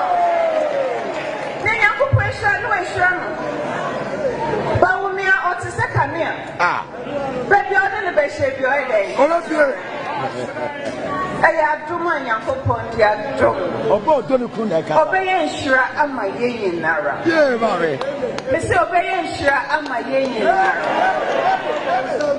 Because maintain constituency here, your friend is Zongo constituency. And as Zongo constituency, we're Ghana. If you. Oh, yeah, who says Zongo for and so about. Not to say, who share police station, if you have Zongo areas, and I said, mosque side and I would they can. Nampacho, President Kufuor win the election. You have Catholic Church polling stations for Kenya Batwa. Nana the Danko Kufuor, the one where they are Anglican for Kenya. It is Adentina Ayaba. Yes, this is Zongo votes at Yaman.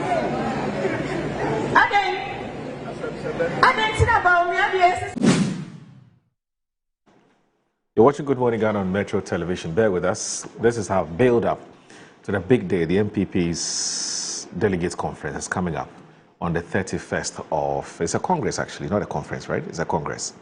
The 31st. No, we already had the conference. So. Okay, so 31st is just the delegates' elections. That's all. We had the conference July 19th. Yes, that was when the amendments were made and so on. Okay, so the MPP's delegates delegates elections is coming off. Yeah, flag-bearer elections. Flag-bearer elections, sorry. The flag-bearer elections coming off on the 31st of December.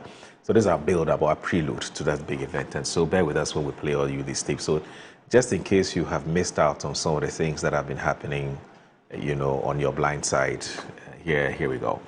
Yeah, Kofi, you're talking about the fact that your argument is premised on something. So yeah, because I said Anthony Kabo is not Muslim. Yeah, I know he's a Catholic, but I'm saying that my argument is premised on who and where someone has come from, comes from, or what religion they belong to. Right.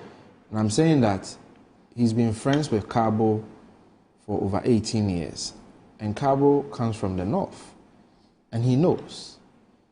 So if pastors don't like Muslims, if other people don't like Northerners, and you are seen to be the one championing or trumpeting that argument, it's a worrying thing to do, because you as a member of parliament, you have a duty to actually correct such comments and draw people's attention to the fact that Ghana has moved into a level where these things don't matter anymore. Moro, now when you take a person in Ghana and you are to split them by tribe, there are some people, you may have to cut them into 5 pieces.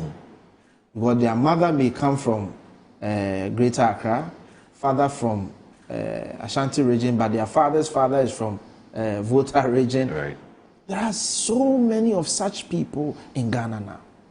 So your duty as a member of parliament is to correct these ill impressions and to imbibe in people that, look, the nation is moving on. Right. You don't rather come out and trumpet such arguments and use it as the basis to campaign. In any case, the point, and I'll wrap it up. Please do. The point that I want to make is this. Ghanaians gave us a mandate for 8 years. In that 8-year period, we did a lot of excellent things. But the fact also remains that we didn't get everything right. In fact, Nana Addo is on record to have said that his darkest day was the day we did the DDEP. As a president, he wanted to save his nation. He didn't want the economy to crash. So he had to take certain bold decisions. Some were very painful, as evidenced by DDEP. Now, more 850,000 people were affected by it. If such people wake up and they either don't vote or they vote against us, do you really think that person or that person's decision to vote or against us or not to vote was based on religion? Okay. Or was based on his or her economic standing? Right. So look, let's stop disrespecting Ghanaians. Ghanaians had genuine reasons why they voted us out. All right. Let's go back to the drawing board and make sure we make amends and come back and prove to Ghanaians. Right. Because if we do this, why should any Muslim vote for you? All right. If you continue to stay in the public arena and disparage them, why should any Northerner vote for you? Okay. It's disheartening. All right. And Moro, let me say this to Sticker. Sticker, listen. You have been a CEO of Maslock. You have been a deputy minister of trade. You have been a deputy minister of finance. Some of us young people, we also want opportunity to serve our nation and do so diligently. So please refrain from such irresponsible comments. It doesn't augur well for the nation. It's not right. It's not appropriate. Okay. Edu. Yes. Would you like to chop your house matter? Well, yes. It's to quote my late Professor Mills, may so rest in peace, do fear Sam. Okay. I would have stick to do fear Sam quotation from the venerable late Professor Mills. Right. But I just want to correct a misconception from the MPP that the domestic gold purchase program is a brainchild of Dr. Mahmoud Bawumia. It's not? It's not. Show me why. Tell me it's why. Not. It's in the law. It's an act of the Banking Act, Bank of Ghana Act 202. Oh, really? Yes. It's not. Read it. What does it say? So tell us what Read it.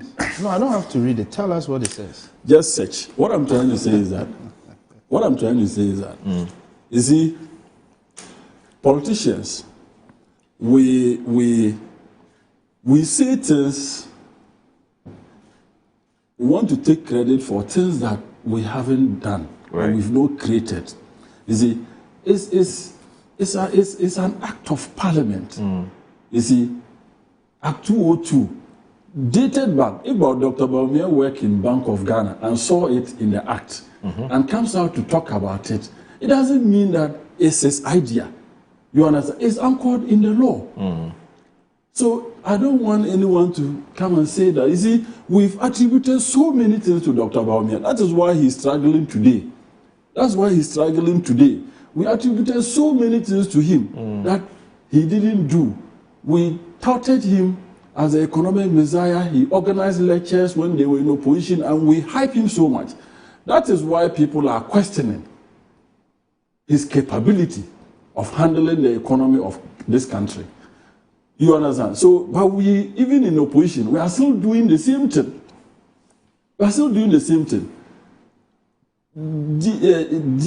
What is that? How do you call it? DDP. Yes, DDP. The domestic. Yeah, domestic gold purchase program. Yes. It's an act. It's a banking act. We're actually searching for it. You understand? So I don't want anyone to sit here and because I've heard so many MP people talking about it, but that is not true. Let's get it right. That is a law. Is something that is in the Banking Act, Act 202. Section 50D. Section 50D. 50D, you will get it. So no one should sit here and say that it is the creation of Dr. Mahmoud Bawumia. When we do this, we are not doing him any good. That is the only thing I want to say. But for me, I have said it more on this platform that the MPP, any candidate that they bring, they will still lose the 2028 elections. Because Ghana is moving in the right direction. The NDC, under President Mahama, is doing all the things that Ghanaians expected them to do under their 8-year regime. You understand? So for me, I don't have any problem. Whoever that wins, they are flag bearer, but the person is still going to be an opposition flag bearer, or opposition, they will still be in opposition in 2029. You understand? Okay. So that is all that I will say. Right. We can search for it. I have read it. I searched for it and I read it. And I just want to put it out there that DPP, what is that? It's not. Domestic gold purchase program. Okay, so I've just found the act. So I guess that you're right. It's Bank of Ghana Act 202, Act 612. At 612. Section 50D. Right. Now, this is, okay, so maybe what I'll do is, Bright, if you can, please put it up so that the public can also read and, conclude. So this is just all that I want to say, because many things have been attributed to him. It's never occurred to many things have been attributed to him. Okay. When indeed it is not the case. And when you do these things, you are not serving, you are not doing anything good to him. Please check your WhatsApp. Yes. Most of the times, politicians, we are questioned. You see, people see us as liars because of some of these misconceptions. So let's do things rightly. Because this is a creation of the law. Some 2 decades ago. So it cannot be the creation of an individual when it exists in the law. Moro, can you read the law, what the law says? I want to put it up so that we cannot read. He's going to put it up shortly. Yeah, please go ahead. We'll come back. Yeah, and besides that, this is something that has been in existence. Yes. You understand? So if today we are doing it rightly, maybe this is what Ghanaians wanted them to do, to be able to stabilize the city, so that at least we can have price stability, we can have fuel prices being reduced and all of that, Ghanaians can be able to purchase, fuel and do their day-to-day activities. This is all that we expected the MPP to do, and that is what they couldn't do, and they were voted out. So for me, whoever that wins, they are flag bearership elections. All right. The party will still be in opposition. Okay. I wish them well. Go ahead. I wish them well. We'll put it up, sure. Don't worry. I wish them well, and may the best candidate win. Okay. Even though for me, Moro, I have always said that anybody who does tribal religious politics is not a leader. Right. There is no way any person's tribe can vote for you to be president of this country. There is no way your church members can vote for you to be a leader or a president. No. Right. You understand? Moro, we have tribes. We have tribes.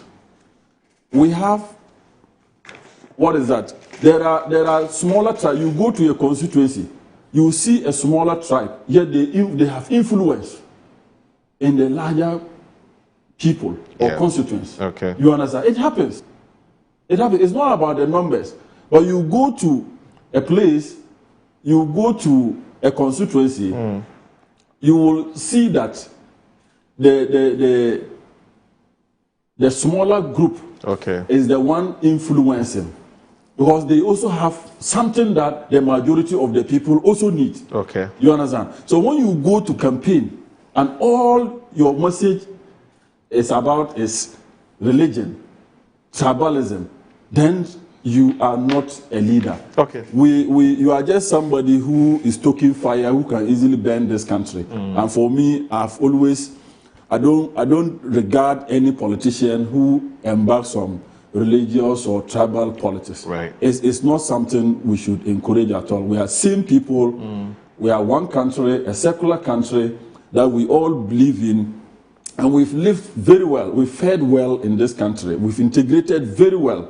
So leaders should not be stoking fire by way of religious campaign, tribal campaigns, and all of that. It doesn't augur well for our country. Okay. Now, speaking about whether the domestic gold purchase program was something that was envisioned by Ghana's Banking Act of 2002. Is that the current act? The current act. Because that's I don't think I'll have to check whether that's the current act. It's been reviewed several times. Yeah, yes, this one is in 2002. Okay. So let's read what it says. Right, so here we go. Bank of Ghana Act 2002, Act 612. And it says 2. Let me do this. Good. So it says that so it says, right, so notwithstanding, right, paragraph C of subsection 1, the bank, the bank may, for the purpose of acquisition of houses by its staff, advance money on mortgage to a member of staff on terms of conditions or as determined by the board. Okay, so let's go to D. I think D is where the main thing is. So there's A, B, C, and then D. So Bright, please take it up a little bit so we can focus on D. Good, exactly. So here we go. So it's import, export, refined, wholesale, transfer, or otherwise deal in gold, coins and bullion, silver, platinum, and any other precious metals as determined by the board. So this is what. Yeah. So this is what you're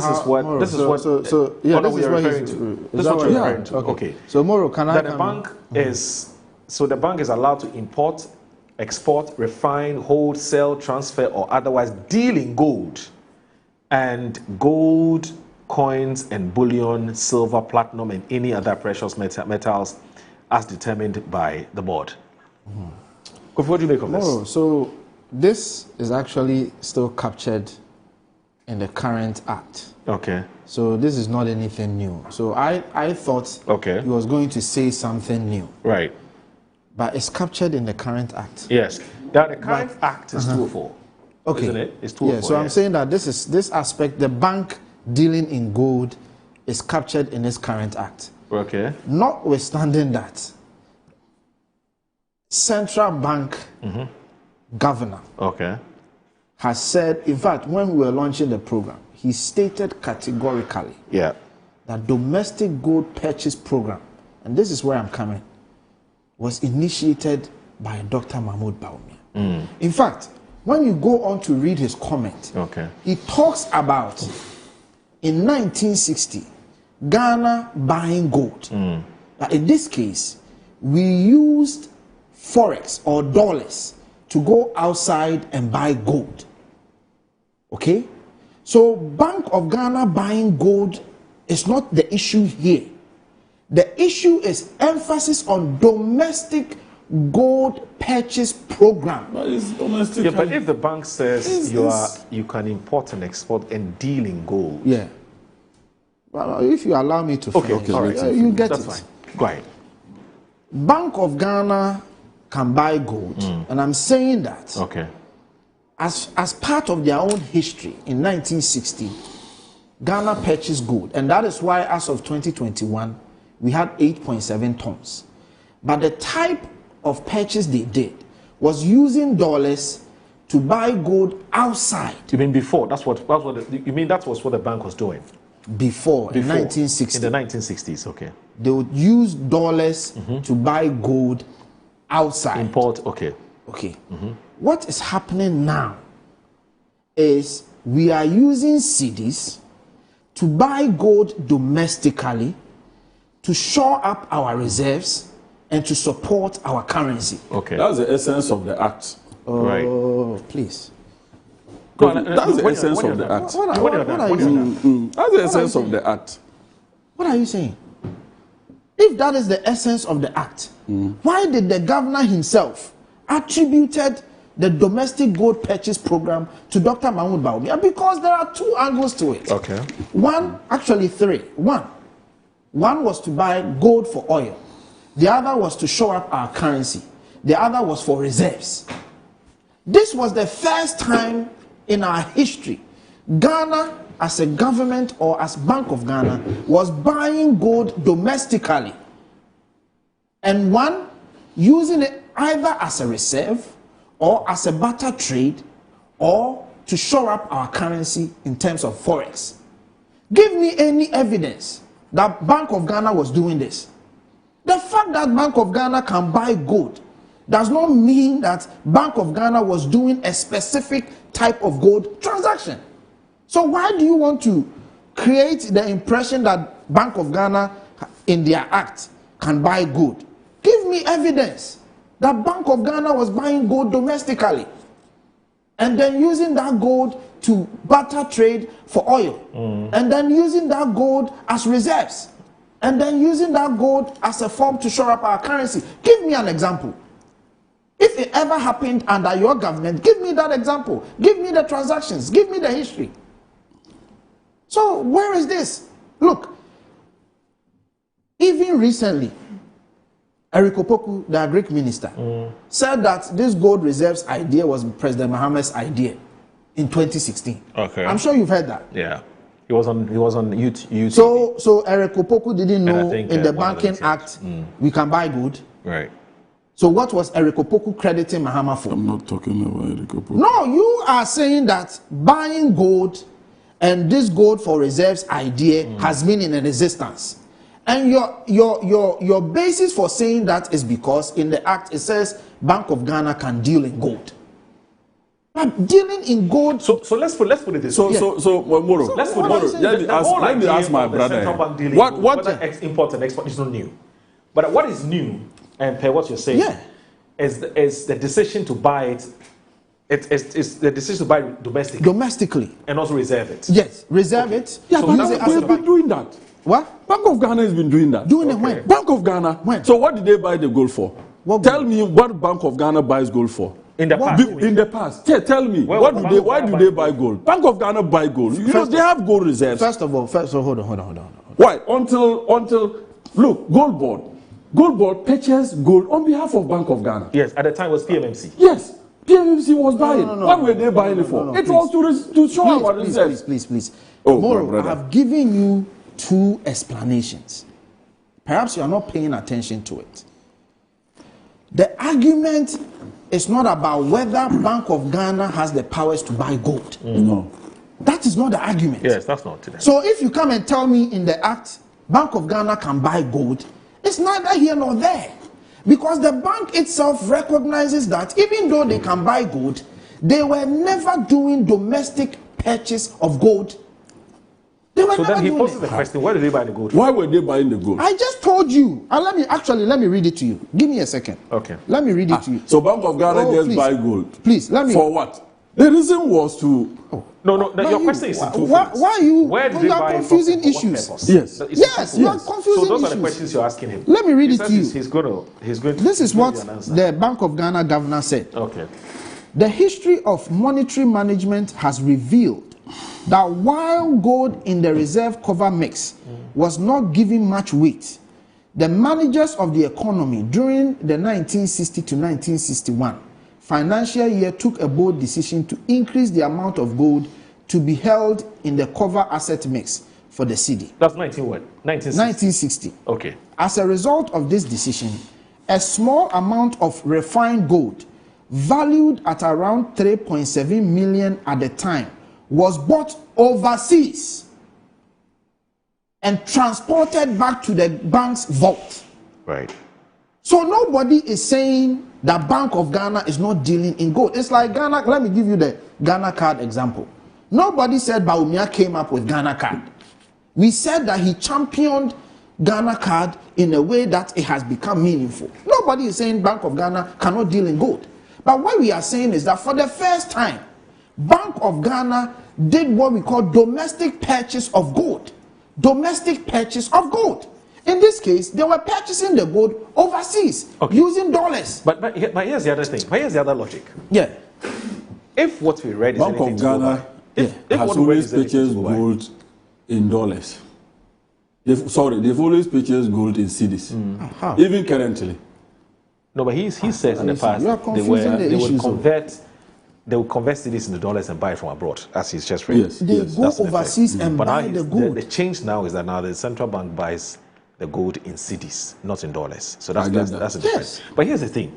But if the act stipulates that it can deal in export and import, they can only export something they buy domestically. No. Did you get the point? I get you.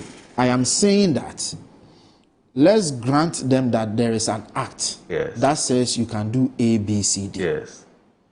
Within that act, there are functions that can emanate out of the act. There are policies that can emanate out of the act.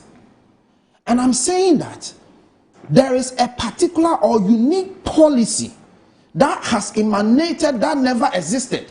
It doesn't mean that Bank of Ghana doesn't have the mandate of buying gold. But that particular policy of buying gold domestically, purposefully, to go and find dollars to shore up our currency, that is the unique, that's the novelty, that's the difference. So if you come and tell me Bank of Ghana can buy gold, nobody has said Bank of Ghana cannot buy gold. Nobody has said that. We are saying that they are implementing a novelty of a policy anchored in their own act. So where is this? It's like President Mahama comes and says that he's going to build an expressway. Is that not President Mahama's unique idea?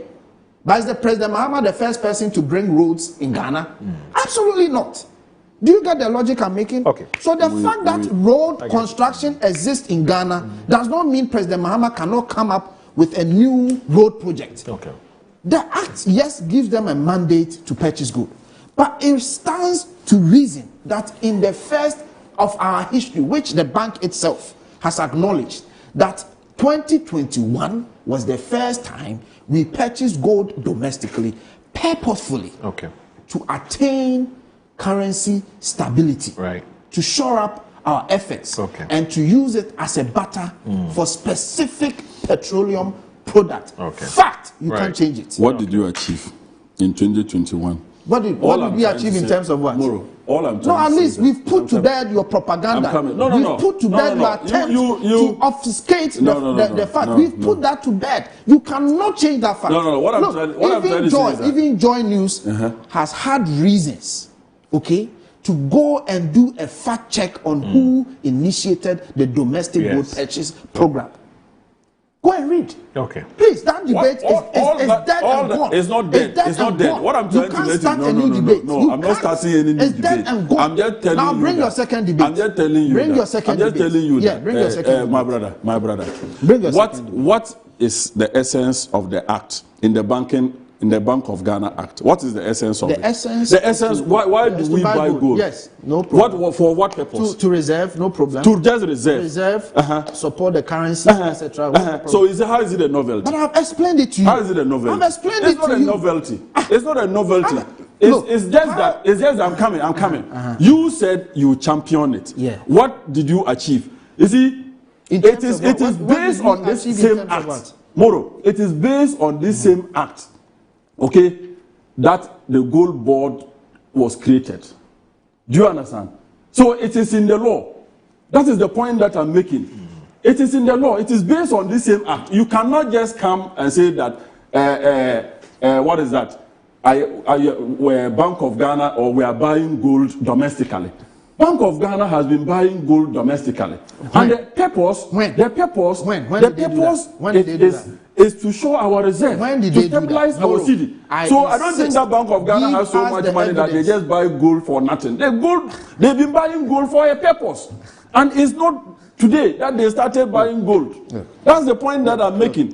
So for you to also say that it is a creation of somebody, it's not Bawumia that brought the act. Bawumia did not create that act. Even Sami Gyamfi, the person who is implementing gold for purchase program on Asempa FM, Sami said the idea is a beautiful idea. His disagreement was how it was implemented. But Sami, even the implementer, admitted the idea came from us. Was it a gold for oil or a gold for No. He was talking about yes. Yeah. He was talking about gold. And he said that the idea came from us. Okay. But the way it was implemented wasn't the best. Okay. Look, even Senor Hosi, who has been defending gold board, has had cause to openly say that, look, we can defend gold board all we want. But the fact remains that when it comes to the idea, it is Dr. Mahmoud Bawumia's idea. Okay. That is not disputed. All right. Now, his second argument is what came out of it. You see, my brother, sometimes take time and understand issues. The gold purchase program came out of adversity. The nation was at crossroads, and we needed a thinker to give us a solution out of it. At that time, our import cover or gross international reserves, which stood at 9 billion as of 2017, had declined all the way to 3 billion. Just about a month of import cover. So Ghana needed a new way out. So when we started the policy, the IMF were clear. Your first priority is to build up your reserves again. So all we did was every effect that came out of the policy was was largely put in the import cover. So as of 2024, when we were leaving power, we had rebuilt the import cover back to 9 billion because even the IMF wouldn't allow us to intervene. And the IMF also put a caveat on us that if you are going to intervene on the market, you can only do as much as $80 million a month. Just oppose that with this government. In fact, that ban was lifted November 2024. And since then, this government has intervened to the tune of 1 billion, in some instances, October, 1.5 billion. Compare 1.5 billion to 80 million. So that is the sort of space you have. But you are able to do that. You crash your own economy. Look, we can go into how the economy was crashed. You crash it. We can go into how the economy was crashed. I'll give you a simple example. Moro, you have $9 billion. At that time, inflation numbers, looking at inflation and purchasing power, it was about 4.8 months of import cover at that time. Then just one item, petroleum products. We imported 347 tons of petroleum products every month at $200 million. But in March 2022, because of the Ukraine war, just that one item shot up. The same tonnage of 347,000 metric tons shot up to 420 million. Just one item. Not to talk about logistical issues, which had also increased prices of goods and services. You know, on the market. this thing, this issue, things. this is a we've problem. Litigated it for many years. Of course. Because there will always schools of thought on this matter. Yeah. We've had the likes of Professor Bokwe who are saying that yes, we've had some effect on these external shocks, but internally we have serious problems, and that's why we're hit the hardest. No two ways. Yeah. Because so, we are. I guess we're going to go back. No. Tomorrow we are an emerging economy. Yes. An emerging economy with shaky foundations.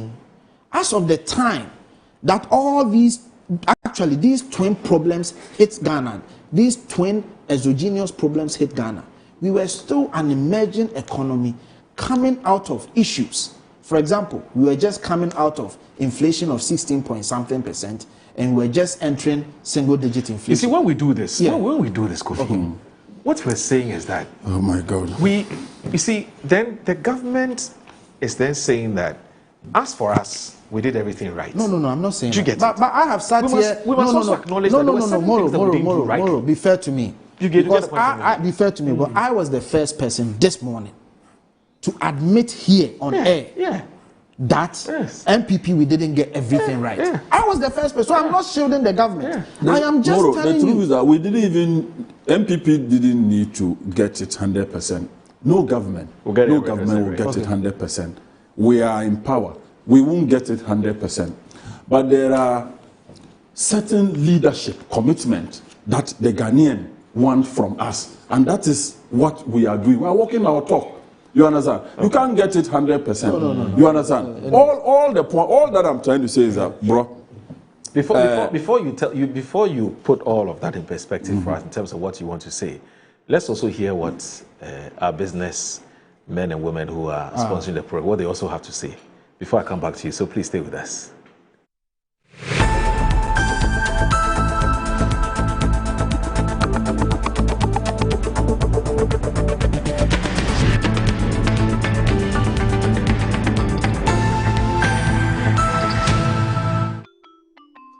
Start your kids' day the right way, filled with confidence to take on any challenge. Pepsodent Kids contains the right amount of fluoride and sugar acid protection to care for their developing gums and teeth.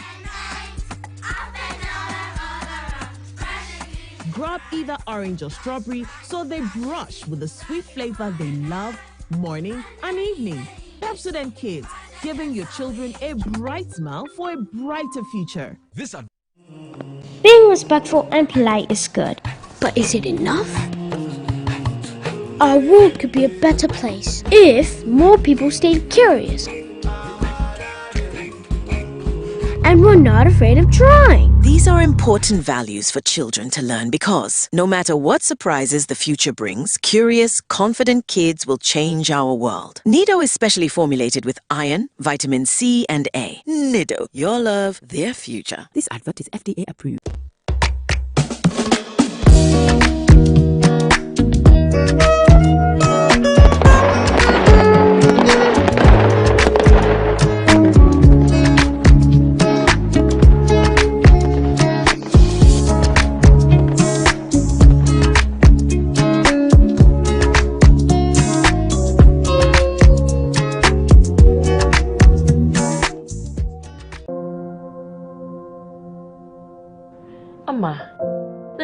General well-being enkoye kwao amama ye bohu se kontomra akija nansi me hu se me nyo basima kra amama me kunu ni me into kwankwa oyiwa enye mo give us JC lecture and in the capsules aye num bom enho asem na mo kana e boa emma ene meme nyina ne ma wo ba ye obesima na be ma so aye be masima ya we be bwanku ama ne giant sa wo de hye ne botum na wanyinya n'ani ntesese ne oyi chokwa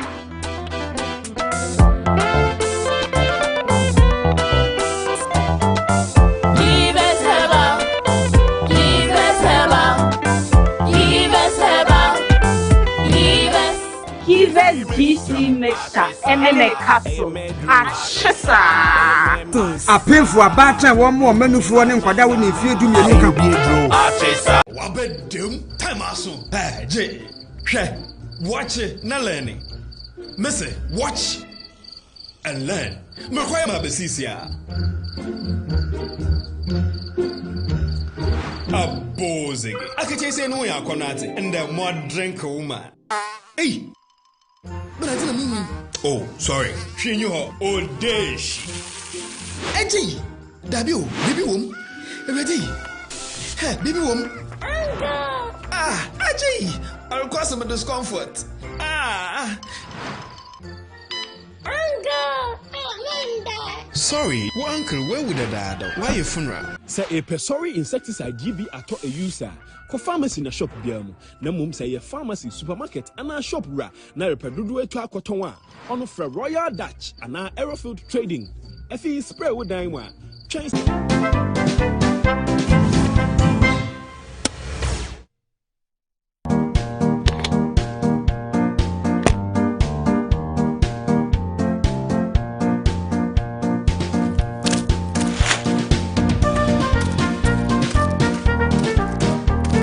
Good morning, Mr. Ding.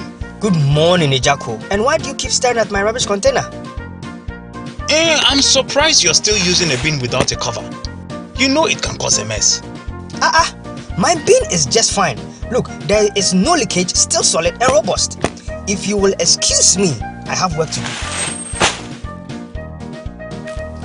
Yo.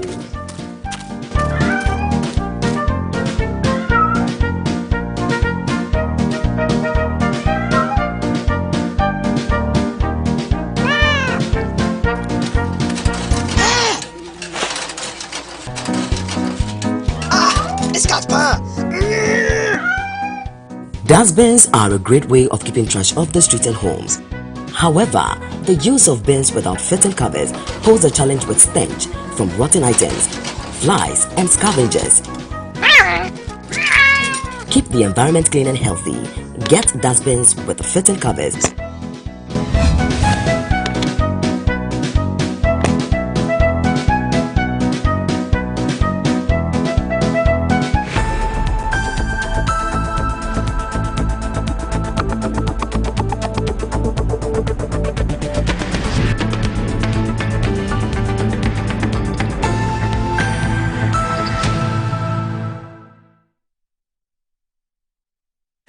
You're watching Good Morning Ghana on Metro Television. It's getting very interesting here, isn't it?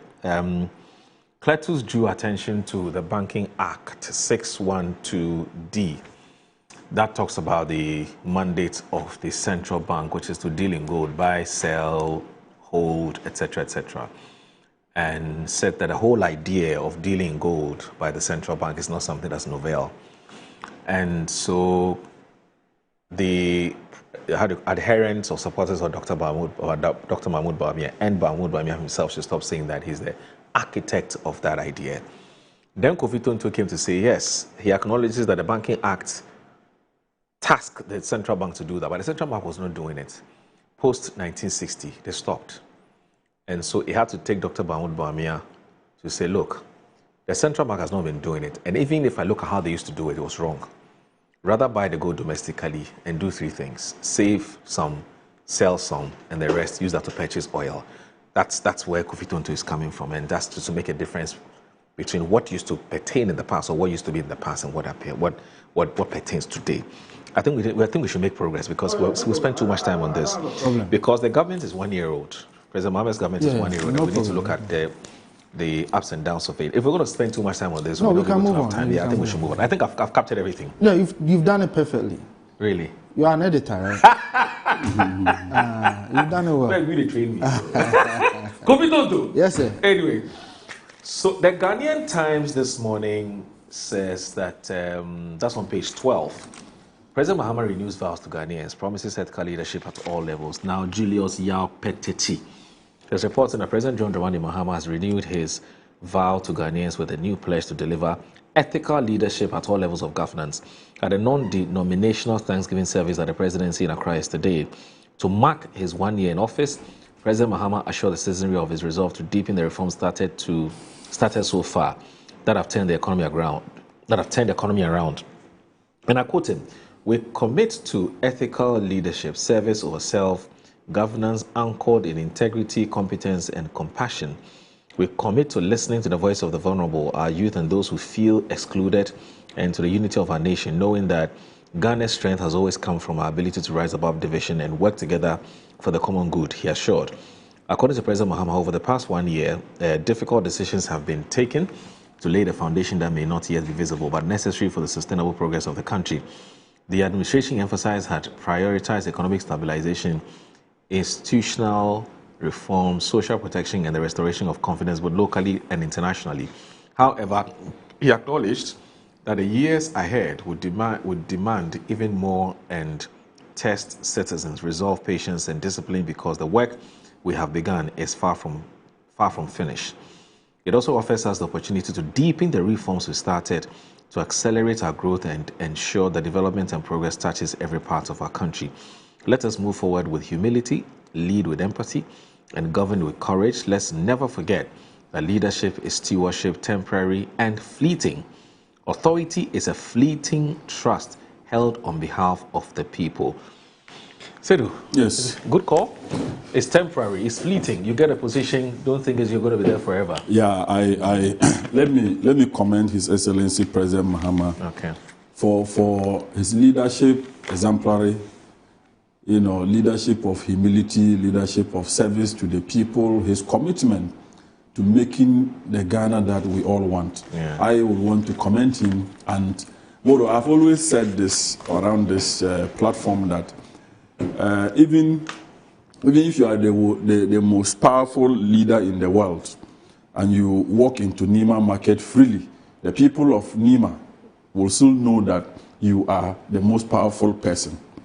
That is the kind of leadership President Mahama is showing us, that even as president, you can come down to the level of everybody. You should be very accessible by the people whom you are leading. And Moro is something that leadership of humility is what the Ghanaian want. The Ghanaian wants to assess his or her leader. Right. I've voted for you. You are the one leading me. I have hopes in you that you can make my life better. You can make my country better. In one or two occasions, a Ghanaian will always want to have an opportunity to interact with you. So as a leader, your visibility, your availability to your people is key in solving their problems. And that is what I will want to commend President Mahama for. He is walking his talk. President Mahama, one area I'll commend him is that he says, well, if I win power, I'm doing system ministers. When we won, with overwhelming majority in parliament, many people went to him to say that, oh, just apologize to Ghanaians and add some 10, add 20. Then he says, no, we can work with system ministers. So today, this country is being run by 60 ministers, as compared to some years back where we had 125.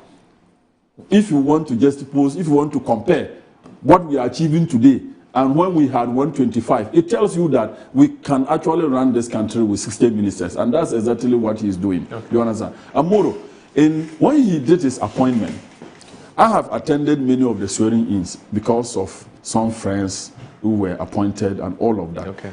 When you look into his eyes, when he's admonishing them as to how they should serve the people of Ghana, you will see some seriousness in him. And he will caution you, don't go and lord over the people. Go and serve. I have not chosen you because you are the best.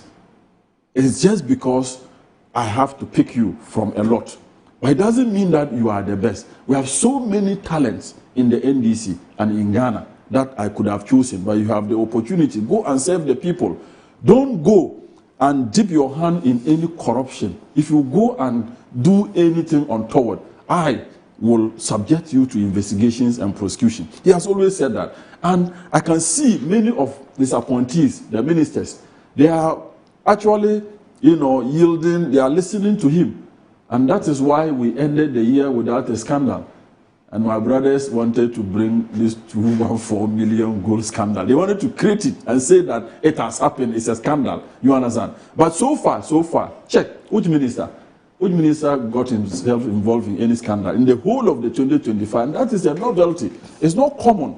You understand? But you see, when you are a leader and you are committed to fighting corruption, your people will see and they will know that indeed, this man, if I do anything by way of corruption, I won't be spared. So you understand? So by and large, President Mahama has done well with his finance minister, the governor of Bank of Ghana. They've been able to at least stabilize the city. That is one area we should commend them. Inflation, which was, before they left, was 23.8. At least today, we are doing some 6.3%. It's actually it's not 5.4. 5.4. That's the latest figure. That's the latest figure. You understand? That is commendable. You understand? In all of these things, Moro, when my brother talked about Russia-Ukraine war, I just heard my brother ADG talked about the fact that if today, if MPP were to be in power, this abduction of Maduro, they would have attributed it to price. Yes, the Venezuelan president. You understand? You see, rhetorics. Ghanaians are conscious politically now. They now ask questions, or they now want to know how you rule them. So when you are preaching something that is not in existence, and you think that you are deceiving them, they know.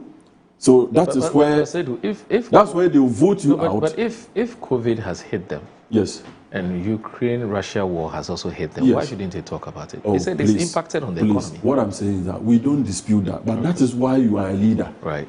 That's why you need to find solutions to make the lives of your people better. So are you saying that the economy of Ghana is sitting on Russia-Ukraine? Meanwhile, Russia-Ukraine itself, their inflation was a single digit. They were doing very well. So how come that we couldn't do anything? And all the time, the message was that because of Russia-Ukraine war.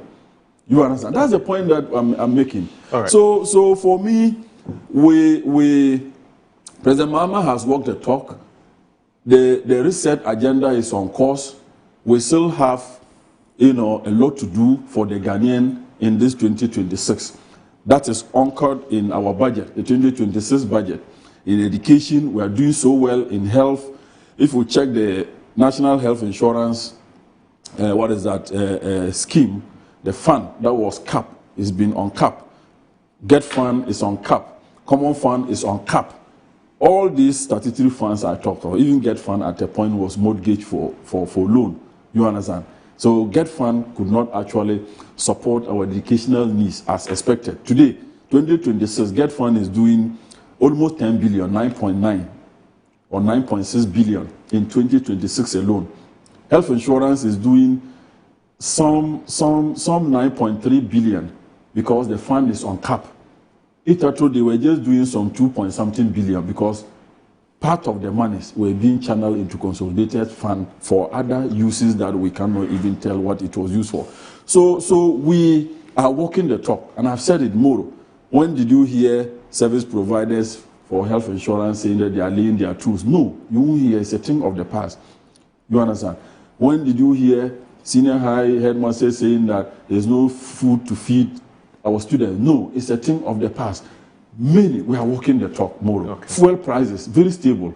Moro, in this Christmas, I have said it. When you go to many of the lorry stations, around 22nd, 23rd, 25th, if you did not book a ticket in advance, you won't even get a car. Many people really travel to their hometown. How do you respond to people who say that in terms of the economy,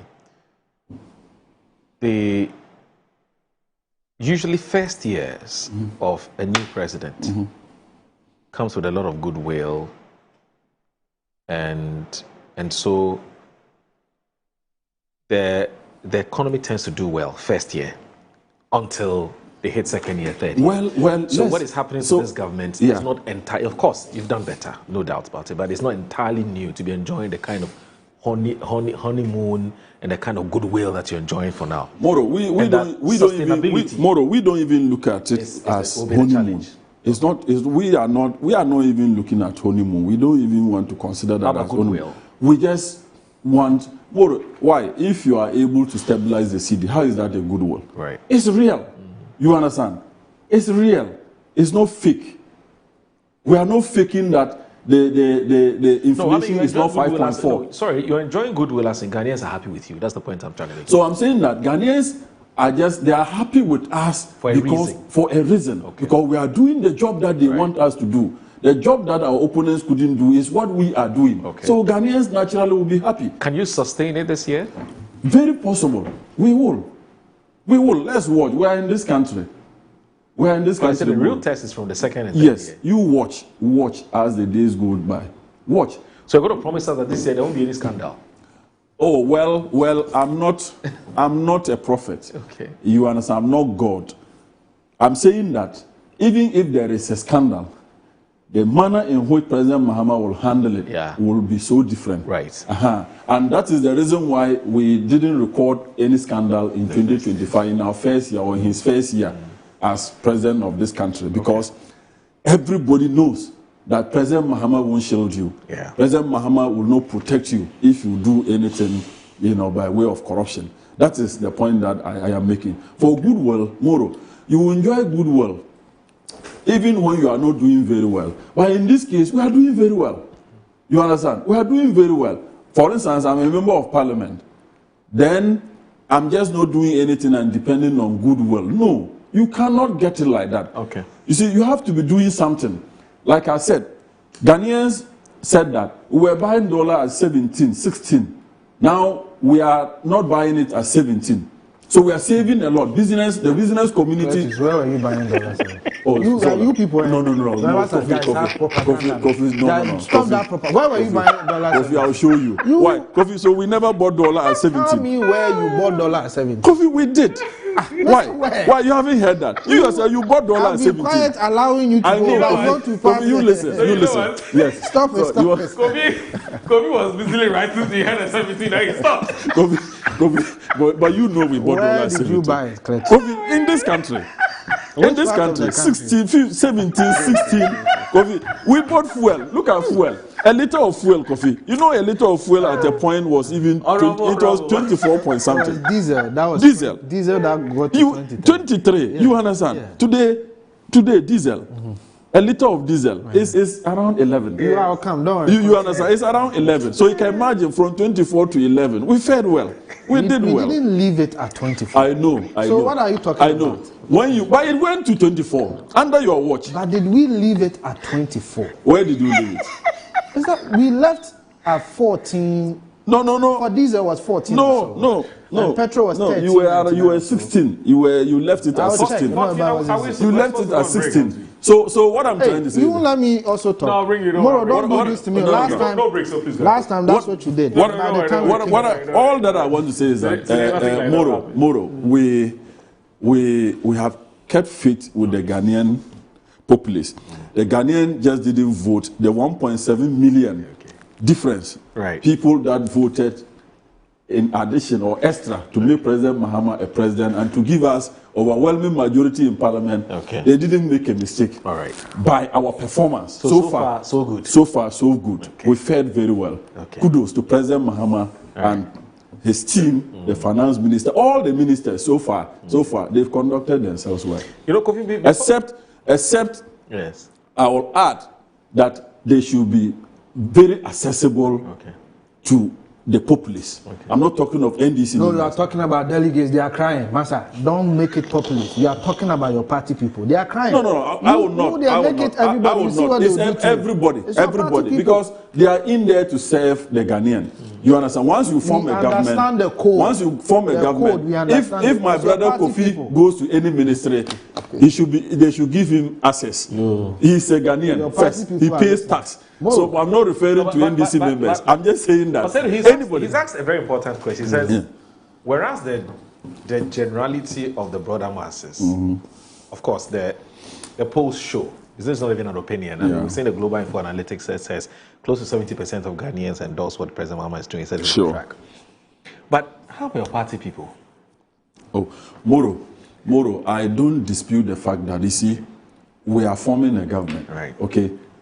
People should be patient. everybody will get what he deserves under President Mahama. Right. That is all that I can say. Let's don't be quick to antagonize the base or the system. Some have gotten 5. Some family and friends have gotten 5. If you want me to go into details, I will. What I'm saying is that it doesn't. I'm saying that Moro, Kofi, everybody. Why? Moro? There are times. Look, I'm a member of parliament. Okay, I'm a board chairman for NETCO. Okay. There are so many NDC people who will not get appointment, but they will survive under my benevolence. You understand? That is all that I'm urging the appointees to do. Okay. All of us cannot get appointment. All of us cannot get. You understand? It's tribe knowledge. Everybody should know that. All I want is that we should be able to create jobs, not political jobs. Okay? Jobs. Recruit more teachers, more nurses, more engineers, more doctors, just graduates. People who have left school and haven't been employed for 5 years, 10 years, sitting at home. That's my concern. So I'm urging, that is what I think we should do in this 2026. Let's create opportunities for our graduates, people who have finished school and roaming around without jobs. That is what I'll urge the government to concentrate on. At least stability first. But you should know that, Moro, you cannot come in the midst of CD fluctuation and come and be employing people. But the challenge you need to stabilize the economy first. You understand? Which we succeeded in doing, even in our first year and now in January. Fair enough. Yeah. But the people who should be explaining things the way you're explaining are not even answering their calls. They are not responding to text messages. They are not responding to WhatsApp messages. From Monday to Sunday, the person says you're busy. Yeah. How do you address that? Moro, you see, people are watching you today. They've heard some of the things. So if somebody's angry and listens to the things you're saying, the person will sort of pipe down. Moro, all that I try to say is that if you are, it's difficult. It's difficult managing the calls as leaders. That one is a challenge. You see, when you sit today, I'm not a minister, so I can comfortably probably receive some 20 calls a day, make some 20 calls a day. That's 40. You know, he's a normal human being, just like you. When they give you additional responsibility, okay, he has official functions that he will need to undertake. So he goes to the office, it's meeting upon meeting, meetings upon meetings, meetings upon meetings. And in such meetings, you can't be answering calls. More, as I sit on this studio, if I show you the number of calls that are coming, but I cannot answer because I can't interrupt the program. You understand? But the person calling is already angry. Look at him. I'm calling, he's not answering. You understand? I'm not free. I'm engaged in an activity that I cannot answer calls. Now, when I leave here, I'm walking into another program. You understand? I'm walking into another program. So I sit there, I finish, walk into another program. Then the question people always ask is that, how about when you close from work? Yes. The person is a human being, is tired. I'm saying all this it's a genuine problem. It's a genuine problem. You understand? I just want to say that it's a genuine problem. All of us, people blame us. People blame us when it comes to picking calls and all of that. I'm just trying to say that. But honestly too, there are some people, when you see their missed calls, you return. Even there are some people that you yourself as an appointee should check on because you were with them. That's the point that I'm making finally. Because don't also wait for the person. At least when you get space, also check on the person. Well, I have some people in my life that at least, even when they don't call, when I don't see their missed calls, but I call to check on them. That's how it's supposed to be. So that's how it should be. So the appointees, don't wait for people to call. The people that supported us when we were looking for power, and we know them, and we know their contribution to our victory. We know their contribution in your life, or you know the person's contribution in your life. Please, once in a while, check on the person. Okay. There's nothing even wrong with you driving to the person's house, or my brother, let's meet for lunch. It serves the purpose. There are very few politicians that will do that. I think that is the way to go, because you are always busy, and the person knows that you are busy. But when you get space, also reflect. Oh, this person me and him were in the trenches. Okay. I haven't heard from him for a long time. Okay. By now, he's not even happy with me. Or maybe the person is also giving you space because of your appointment. A lot of your friends don't care. You understand? But at least, so I'm just encouraging them. I know the job is tedious. I know it comes with a lot of responsibility, but at least let's check on our friends. Let's check on the people who made us, who created us. As for power, look, who power, president, 8 years, you are gone. Any ministry you enter, there were people who were ministers before you. So you know you will go. One thing about power is that you should be able to integrate when you leave that office. Yeah. There are some people, when they leave office, they find it very difficult to integrate because of the way they've handled their own inner cycles. True. You can have power, you can have resources, but you won't be able to integrate. You won't live well, you understand, because you won't have association, you won't have friends. All your friends have abandoned you because you abandoned them when you had power. You see, Moro, when I came to this studio, I was telling you when I was home, the numbers, the people that come to me, I will never run away from them. Sometimes somebody is like, why why? So many people. You understand? Moro, when they are close to you or when you are close to them, they will sympathize with you. They will know. So it's not all the time that, yes, it's money. Yeah, money counts. But you see, look, Moro, if you were my friend and I get a position and I distance myself from you, what does that mean? What does that mean? So tomorrow, if I'm not in that position, can I come to you? No, you can't. Even if I come to you, but you know the kind of person I am. You know, maybe the support you gave me when we were all ordinary, you will not give me that support again any day. That is what appointees should remember. You understand? Look, I tell people this MPship job that I do, Moro, I take it so ordinary. I take it so ordinary because it's temporal. Moro, life itself is temporal. Absolutely. Now more or less positions. You understand? So when I'm in constituency, there are things I do. I associate in a way that people are like, this man, you are so simple. You gel. You see any child you want to greet, you want to associate. I'm so popular in my constituency because of children. Oh, okay. Yes, I don't. When children sees me, when they see my car, they run and come. The people are still calling. Every child, so, yes. So you talk to them. They are calling. No, I'll call. Somebody is calling me. Somebody is calling me from Siritanzu. Siritanzu. Somebody is calling me from Siritanzu. I will respond when I leave here. Because of time. You understand? I'll leave. Let me leave the rest of the time. So Moro, it's as simple as that. Let's live. Well, all I can say is that a word to the wise. Kobe, please go ahead. Moro, so 1 year of President Mahama. Yes. First of all, I join my boss in congratulating President Mahama on his 1 year. It's not a small feat, you know, when you become a president, having to form your government and going through all of these issues. So to have gone through it, I think he deserves some commendation, and that is why I say that we congratulate him. For me, if there is one thing President Mahama has learned and done well, is statecraft. In the last 8 years that President Mahama was home, you can clearly see that he took time to study how to stage manage a nation. The optics, for me, are not bad. You know, he's managed the optics well. I saw the video at Jubilee House, for example, going around and greeting people. You also see the president being deliberate and being soft, and he does so very deliberately. You know, when his son had the event at the stadium, you see him engaging people. When the young guy, Richard Amakwe or something, had an event, the president was sitting there and engaging people. These are all soft touches that, for me,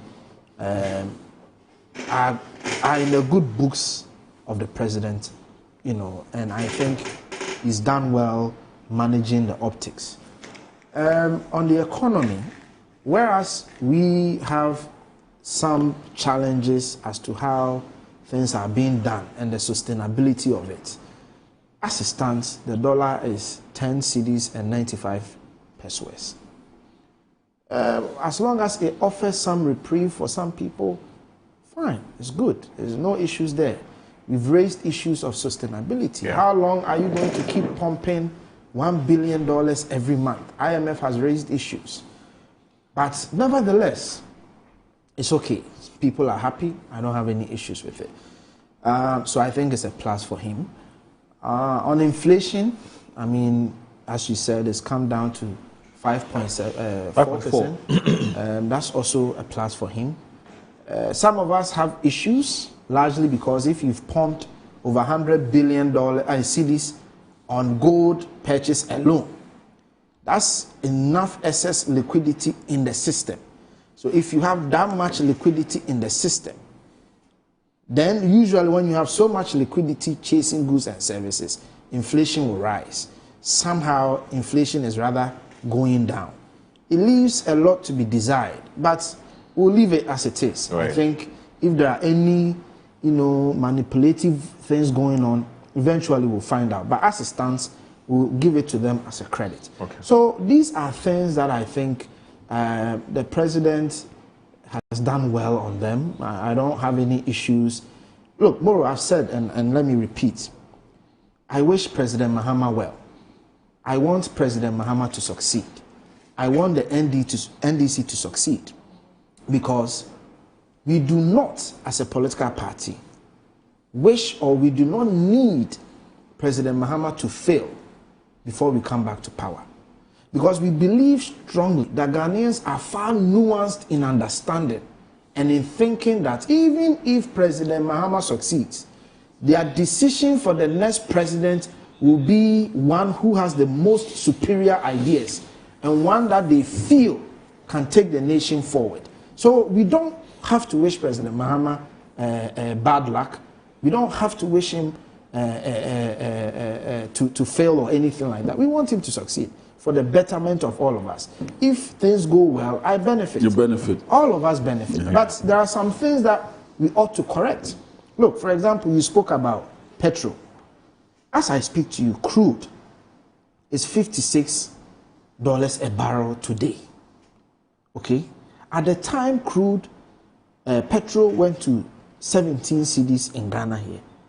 Crude was 120 dollars a barrel. Today is $56. In March 2022, it was $120 twice. So you have to be careful when you are, beaming in that glory. And Eduji's analogy is quite simplistic, because you should ask yourself how Venezuela sits on about 330 billion barrels of oil at value of $17 trillion. But ask yourself, how many barrels are they contributing to the market a day? My checks, about 770,000 barrels. Versus Russia, that was contributing 10 million barrels a day. So that argument is not that simplistic. No, he was just being sarcastic. Okay, but he's mounted it here. And we need to let Ghanaians know that you don't just say President Mahama has brought petrol to 10 cedis. Because crude is $56 versus under Nana Addo $120. Let's be fair to the facts. It's not like Nana Addo was wicked. No. But remember, we also export fuel. So if it's $120, you see, let me answer that. Okay. It's net imports. Okay. In Ghana, we have net import. Fair point. Let me help you. It's education. Ghana uses, as of my last check, 4.5 billion liters of oil every year. Do you know how much we import? We export just about 1 billion. Yeah. So we still have a net import of 3 billion. So I get it. So that's the. But then, my brother raises an issue of we want to create a scandal. What scandal? We didn't come up with Sammy Jemfi's issue, did we? Right. Or it was the IMF that stated in their report that 214 million losses. And we are simply asking questions. So when did asking questions become synonymous to creating scandals? So were you creating scandals when you were asking questions when you were in government? So please, at the right time, I will come and explain why there were losses. I didn't get the chance because I was abroad. to contribute to the discussions. Okay. But there were losses, and we'll explain it. But that's for another day. Okay. Now you talk about 60 ministers. There were no losses. Okay, we'll find time and discuss no it. I don't want to derail from my point. No losses at all. 60 ministers. Again, I told you, if there's one thing President Mahama has done very well, it's the optics. Because guess what? Yes, he appoints 60 ministers. But ask yourself, how many other appointments has President Mahama made? Many that never existed. As we speak to you today, at regional level, you have presidential staffers. At regional levels, you have deputy ambassadors in numbers that has never existed in the history of this country. Go to the Jubilee House. You claim that you are using 60 ministers. Your budget was 340 million last year. This year, you are doing 570 million, 76% increment. Okay. Guess what? They have given 2.4 billion to national security. Do you know why? Because that's where they are going to do all their kululus. Because that money is unaccounted for. National security money is unaccounted for. I can go on and on. For example, Petroleum Hub. They told us Petroleum Hub is not necessary.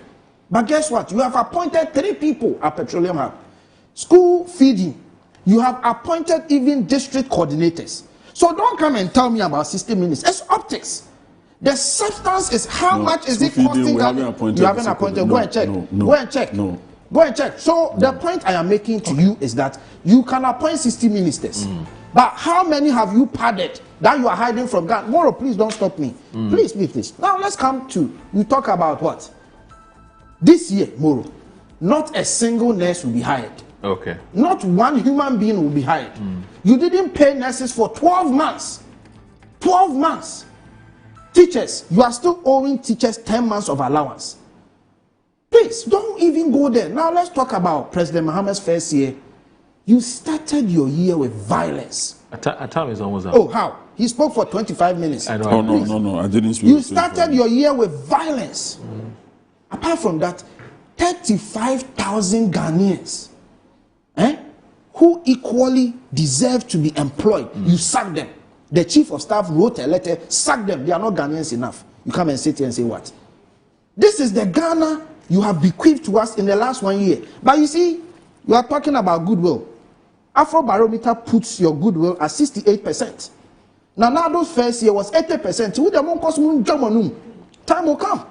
Look, Moro, if time permits, I will go on. Apart from the double standards, Okujeto Ablakwa sat here and told us when they come, they will declare state of emergency. Galamsey. Today, your members of parliament, they are Galamsey campaigns. Galamsey campaigns. Naimo, Omu Jani. Okay. That is the state of what the state of the country you left us in. Amoro, this thing, last time you did it to me. You don't give me enough time. Oh, all right. I have a lot to say. I have a lot to say. So Mahama has done a few things. Yeah, I've credited him. Oh, but I have credited him. So let me just quickly do this. So Robert Coleman, you're a very good friend. Yesterday was his birthday. Robert Coleman. Why? He had a nice birthday. Happy birthday, Robert. Yes. Yesterday he had a very